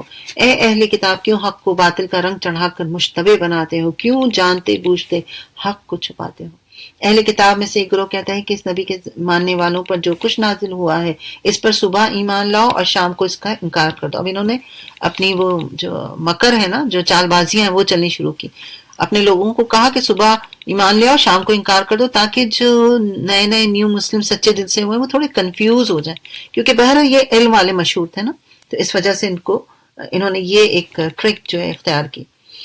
کہا کہ صبح ایمان لاؤ اور شام کو اس سے انکار کرو، شاید اس ترکیب سے یہ لوگ اپنے ایمان سے پھر جائیں۔ نیز یہ لوگ آپس میں کہتے ہیں کہ اپنے مذہب والے کے سوا کسی کی بات نہ ماننا۔ اے نبی، ان سے کہہ دو اصل میں ہدایت تو اللہ کی ہدایت ہے، اور یہ اسی کی دین ہے کہ کسی کو وہی کچھ دے دیا جاتا ہے جو کبھی تم کو دیا گیا تھا، یا یہ کہ دوسروں کو تمہارے رب کے حضور پیش کرنے کے لیے تمہارے خلاف کبھی حجت مل جائے۔ اے نبی، ان سے کہو فضل و شرف اللہ کے اختیار میں ہے، جسے چاہے عطا فرمائے، وہ وسیع النظیر ہے اور سب کچھ جانتا ہے۔ اب اپنی رحمت کے لیے جس کو چاہتا ہے مخصوص کر لیتا ہے، یہ اس کا فضل بڑا فضل ہے۔ رائٹ، اب ان دو آیات میں 73 74 میں آپ دیکھیں تو دو صفات استعمال ہوئی ہیں۔ پہلی ہے واسع علیم۔ واسع جو ہے بالعموم زیادہ تر ہمیں قرآن پاک میں 3 موقعوں پر نظر آتا ہے۔ اس کو غور سے سنیں۔ ایک موقع وہ تب ہوتا ہے جب انسان کی کسی گروہ کی تنگ نظری کا ذکر آ رہا ہو، ٹھیک ہے نا، یعنی کسی گروہ، انسانوں کے کسی بھی گروہ کا، کسی گروپ کی تنگ نظری کا ذکر آ رہا ہو اور انہیں اس پہ شک ہو، تو اس وقت ذکر آتا ہے۔ دوسرا موقع وہ ہوتا ہے جب کوئی کنجوسی کر رہا ہو، تنگ دلی کر رہا ہو، یا اس کے حوصلے جو ہیں وہ کم ہو رہے ہیں، تو اللہ تعالیٰ اس وقت بتاتا ہے کہ اللہ تعالیٰ وسیع ہے، فراخ ہے، رائٹ، واسع ہے، تمہاری طرف بخیل نہیں ہے۔ اور تیسرا موقع جہاں لوگ اپنے تخیل کی تنگی کی وجہ سے، تخیل سمجھے یعنی دماغ، سوچنا، خود ہی ازیوم کرنا جس کو ہم کہتے ہیں، خود ہی ہوتا ہے نا، لوگ کوئی اگر بات نہیں کر رہا ہوتا تو ہم کہتے ہیں او اچھا بڑا ان کا موڈ بنا ہوا ہے، اب ہمیں پتہ ہی نہیں ہوتا بیچاری کا دل کا کیا حال ہے، کیا پریشانی، کیا فکریں، ہمیں تو بس جو ظاہری دکھتا ہے ہم اسی پہ ازیوم کر لیتے ہیں۔ تخیل اس کو کہا جاتا ہے، اپنے طور پہ بس سوچ لیا۔ تو تیسرا موقع وہاں ہوتا ہے جہاں لوگ اپنے تخیل کی تنگی کی سبب اللہ تعالیٰ کی طرف کسی قسم کی محدودیت کو منسوب کر دیتے ہیں، یعنی اللہ کی وسعت کو تنگ کر دیتے ہیں۔ اللہ تعالیٰ نہیں یہ کیسے ہو سکتا، یہ نہیں کر سکتا۔ لیکن ہوتا نا کبھی آپ کسی گیدرنگ میں بیٹھے ہو، کوئی بات ہو رہی ہو تو کوئی بولے کہ یہ کیسے ہو سکتا ہے، یہ پاسبل نہیں ہے، ہو ہی نہیں سکتا، لیکن اسی محفل میں کوئی ایک شخص ایسا ہوتا ہے جو کہتا ہے کیوں نہیں ہو سکتا، اللہ چاہے تو کیوں نہیں ہو سکتا، تو پھر انسان کہتا ہے وہ واقعی وہ وسیع ہے اور علیم ہے، تو اس کی وسعت ہے یہ، ٹھیک ہے نا۔ تو اللہ تعالیٰ محدود، تنگ دل، تنگ نظر اور تنگ دست نہیں ہے جیسا کہ لوگ گمان کرتے ہیں، رائٹ۔ تو وہ وسیع ہے، اس کا نظریہ بھی وسیع ہے، اس کی عنایات بھی وسیع ہیں، اور وہ سب کو جانتا ہے. اسی طرح علیم کا ورڈ آئے تو وہ سب کی نیتوں کو جانتا ہے. پھر آگے دیکھیں، آگے پڑھا آپ نے واللہ ذو الفضل العظیم، رائٹ. یہاں پر اللہ کی صفت کون سی آئی ہے؟ عظیم آئی ہے. یعنی اللہ تعالیٰ کی تمام صفات کامل ہیں اور باقی سب اس کی، باقی دوسروں کی جو صفات ہیں وہ ناقص ہیں. یعنی وہ عظیم ہے، بڑا ہے، مکمل ہے، کامل ہے. اللہ تعالیٰ کی رحمت، اس کی قدرت، اس کی بادشاہت، اس کا اختیار اور اس کا علم، ہر چیز جو ہے وہ کیا ہے؟ عظیم ہے. ہر چیز سے اس کا علم جو ہے ہر چیز سے عظیم ہے. ٹھیک ہے. تو یہاں پر یہ فضل کے ساتھ آیا ہے، تو عظیم اٹ سیلف بہت بڑا معنی رکھتا ہے، لیکن فضل بھی ہے. تو پھر آپ سوچیں کہ اس کی کتنی گہرائی ہوگی. اللہ تعالیٰ ہمیں توفیق دے کہ ہم صحیح معنوں میں ان صفات پر غور و فکر کریں انشاءاللہ. آمین ثم آمین. اللہ تعالیٰ ہمیں موقع دے، زندگی دے، توفیق دے، اسباب پیدا کرے اور آسانیاں پیدا کرے اپنی صفات پر غور و فکر کرنے کی. آمین. اہل کتاب میں کوئی تو ایسا ہے کہ تم اس کے اعتماد پر مال و دولت کا ایک ڈھیر بھی دے دو تو وہ تمہارا مال تمہیں ادا کر دے گا. یعنی اب اہل کتاب کی ابھی تک ہم زیادہ تر برائیاں سن رہے تھے، لیکن یہاں پر ان کی تعریف بھی کی گئی ہے کہ اگر آپ ان کے پاس کوئی مال رکھوائیں تو وہ جوں کا توں آپ کو واپس کر دیں گے. لیکن ساتھ ہی فرمایا گیا اور کسی کا حال یہ ہے کہ اگر تم ایک دینار کے معاملے میں بھی اس پر بھروسہ کرو تو وہ ادا نہیں کرے گا، الا یہ کہ تم اس کے سر پر سوار ہو جاؤ. ان کی اس اخلاقی حالت کا سبب یہ ہے کہ وہ کہتے ہیں کہ غیر یہودی لوگوں کے معاملے میں ہم پر کوئی مواخذہ نہیں ہے. یعنی غیر یہودی سے کے ساتھ زیادتی کی جا سکتی ہے، رائٹ. یہ ان کا کہنا ہے. دیکھیں ہمارا دین نہیں کہتا ہے ایسا، رائٹ. اور ان کا دین بھی ایکچولی نہیں کہتا، لیکن یہ انہوں نے خود گھڑ رکھا ہے. اور یہ بات وہ محض جھوٹ گھڑ کر اللہ کی طرف منسوب کرتے ہیں، حالانکہ انہیں معلوم ہے کہ اللہ نے ایسی کوئی بات نہیں فرمائی. آخر کیوں ان سے باز پرس نہ ہوگی. جو بھی اپنے عہد کو پورا کرے گا اور برائی سے بچ کر رہے گا وہ اللہ کا محبوب بنے گا، کیونکہ پرہیزگار اللہ کو پسند ہے. رہے وہ لوگ جو اللہ کے عہد اور اپنی قسموں کو تھوڑی قیمت پر بیچ ڈالتے ہیں تو ان کے لیے آخرت میں کوئی حصہ نہیں. اللہ قیامت کے روز نہ ان سے بات کرے گا، نہ ان کی طرف دیکھے گا اور نہ ہی انہیں پاک کرے گا، بلکہ ان کے لیے تو سخت دردناک سزا ہے. ان میں کچھ لوگ ایسے ہیں جو کتاب پڑھتے ہوئے اس طرح زبان کو الٹ پھیر کرتے ہیں کہ تم سمجھو جو کچھ وہ پڑھ رہے ہیں وہ کتاب ہی کی عبارت ہے، حالانکہ وہ کتاب کی عبارت نہیں ہوتی. رائٹ. یہ یہودیوں کا طرز عمل. وہ نبی صلی اللہ علیہ وسلم کی مجالس میں بیٹھے ہوتے تھے، ان کا یہ طرز ہوتا تھا. وہ کہتے ہیں کہ جو کچھ ہم پڑھ رہے ہیں یہ خدا کی طرف سے، حالانکہ وہ خدا کی طرف سے نہیں ہوتا. وہ جان بوجھ کر جھوٹ بات اللہ کی طرف منسوب کرتے ہیں. کسی انسان کا یہ کام نہیں ہے کہ اللہ تو اس کو کتاب اور حکم اور نبوت عطا فرمائے اور لوگوں سے کہے کہ اللہ کے بجائے تم میرے بندے بن جاؤ. وہ تو یہی کہے گا کہ سچے ربانی بن جاؤ. یعنی اللہ کا بندہ جو ہوتا ہے، یعنی اللہ کی طرف بلانے والے جو ہوتے ہیں وہ کیا کہتے ہیں؟ ربانی بنو، جیسا کہ اس کتاب کی تعلیم کا تقاضا ہے جسے تم پڑھتے اور پڑھاتے ہو. وہ تم سے ہرگز یہ نہیں کہے گا کہ فرشتوں کو یا پیغمبروں کو اپنا رب بنا لو. کیا یہ ممکن ہے کہ ایک نبی تمہیں کفر کا حکم دے جبکہ تم مسلم ہو؟ یاد رکھو اللہ نے پیغمبروں سے عہد لیا تھا کہ آج ہم نے تمہیں کتاب اور حکمت اور دانش سے نوازا ہے. کل اگر کوئی دوسرا رسول تمہارے پاس اسی تعلیم کی تصدیق کرتا ہوا آئے جو پہلے سے تمہارے پاس موجود ہے تو تمہیں اس پر ایمان لانا ہوگا اور اس کی مدد کرنی ہوگی. مطلب یہ ہے کہ ہر دور کے پیغمبر نے جو ہے نا اپنی قوم سے اس بات کا عہد لیا. اور یہاں پر یہ بات اچھے طریقے سے سمجھنے کی ضرورت ہے کہ نبی صلی اللہ علیہ وسلم سے پہلے ہر نبی نے یہ عہد لیا، لیکن ہم دیکھتے ہیں کہ نبی صلی اللہ علیہ وآلہ وسلم نے ایسا کوئی عہد نہیں لیا، اور یہ اس بات کا ثبوت ہے کہ آپ آخری نبی ہیں. یہ ارشاد فرمایا کہ اللہ تعالیٰ نے پوچھا کیا تم اس کا اقرار کرتے ہو، اس پر میری طرف سے عہد کی بھاری ذمہ داری اٹھاتے ہو؟ انہوں نے کہا ہاں ہم اقرار کرتے ہیں. اللہ نے فرمایا اچھا تو گواہ رہو، میں بھی تمہارے ساتھ گواہ ہوں. اس کے بعد جو اپنے عہد سے پھر جائے وہی فاسق ہیں. اب کیا یہ لوگ اللہ کی اطاعت کا طریقہ یعنی دین اللہ چھوڑ کر کوئی اور طریقہ چاہتے ہیں؟ حالانکہ آسمان اور زمین کی ساری چیزیں چار و ناچار اللہ ہی کی تابع یعنی اللہ ہی فرمانبردار ہیں اور اسی کی طرف سب کو پلٹنا ہے. right? ہر چیز جو ہے اللہ کے بتائے ہوئے حکم کے مطابق چل رہی ہے۔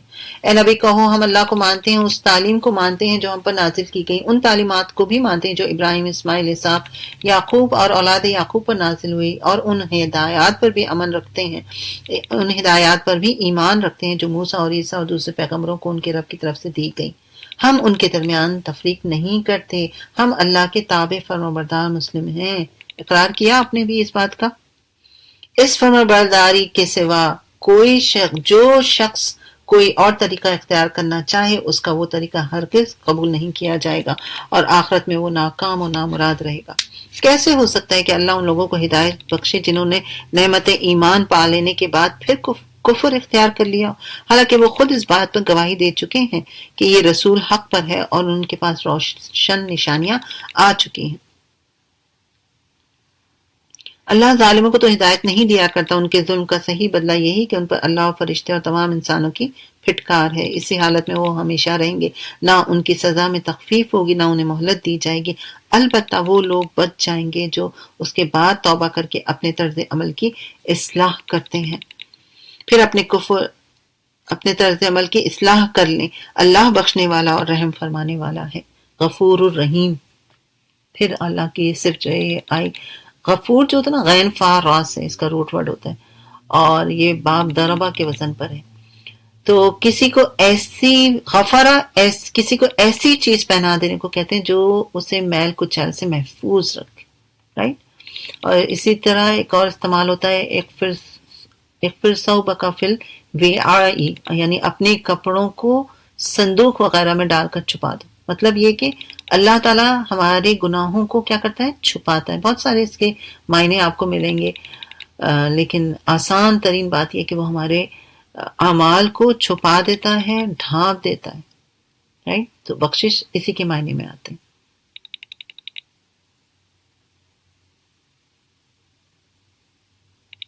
اچھا، اور بخشش کے ساتھ ساتھ اللہ تعالیٰ یہاں پر رحیم کی صفت بھی لے کر آئے ہیں، کیونکہ وہ اس لیے بخش بھی رہا ہے کیونکہ وہ رحیم بھی ہے، ٹھیک ہے نا؟ تو یعنی انسان کو یقین دلایا جا رہا ہے کہ اگر وہ توبہ کرتا ہے تو اس کی بخشش پکی ہے۔ توبہ کیا ہے وہ انشاءاللہ آگے بھی ذکر آئے گا تو وہاں پہ بات کریں گے۔ مگر جن لوگوں نے ایمان لانے کے بعد کفر اختیار کیا پھر اپنے کفر میں بڑھتے چلے گئے، ان کی توبہ بھی قبول نہ ہوگی، ایسے لوگ تو پکے گمراہ ہیں۔ یقین رکھو جن لوگوں نے کفر اختیار کیا اور کفر ہی کی حالت میں جان دے دی، ان میں سے کوئی اپنے آپ کو سزا سے بچانے کے لیے روئے زمین بھر کر بھی سونا فدیے میں دے دے تو اسے قبول نہیں کیا جائے گا۔ ایسے لوگوں کے لیے دردناک سزا تیار ہے اور وہ اپنا کوئی مددگار نہیں پائیں گے۔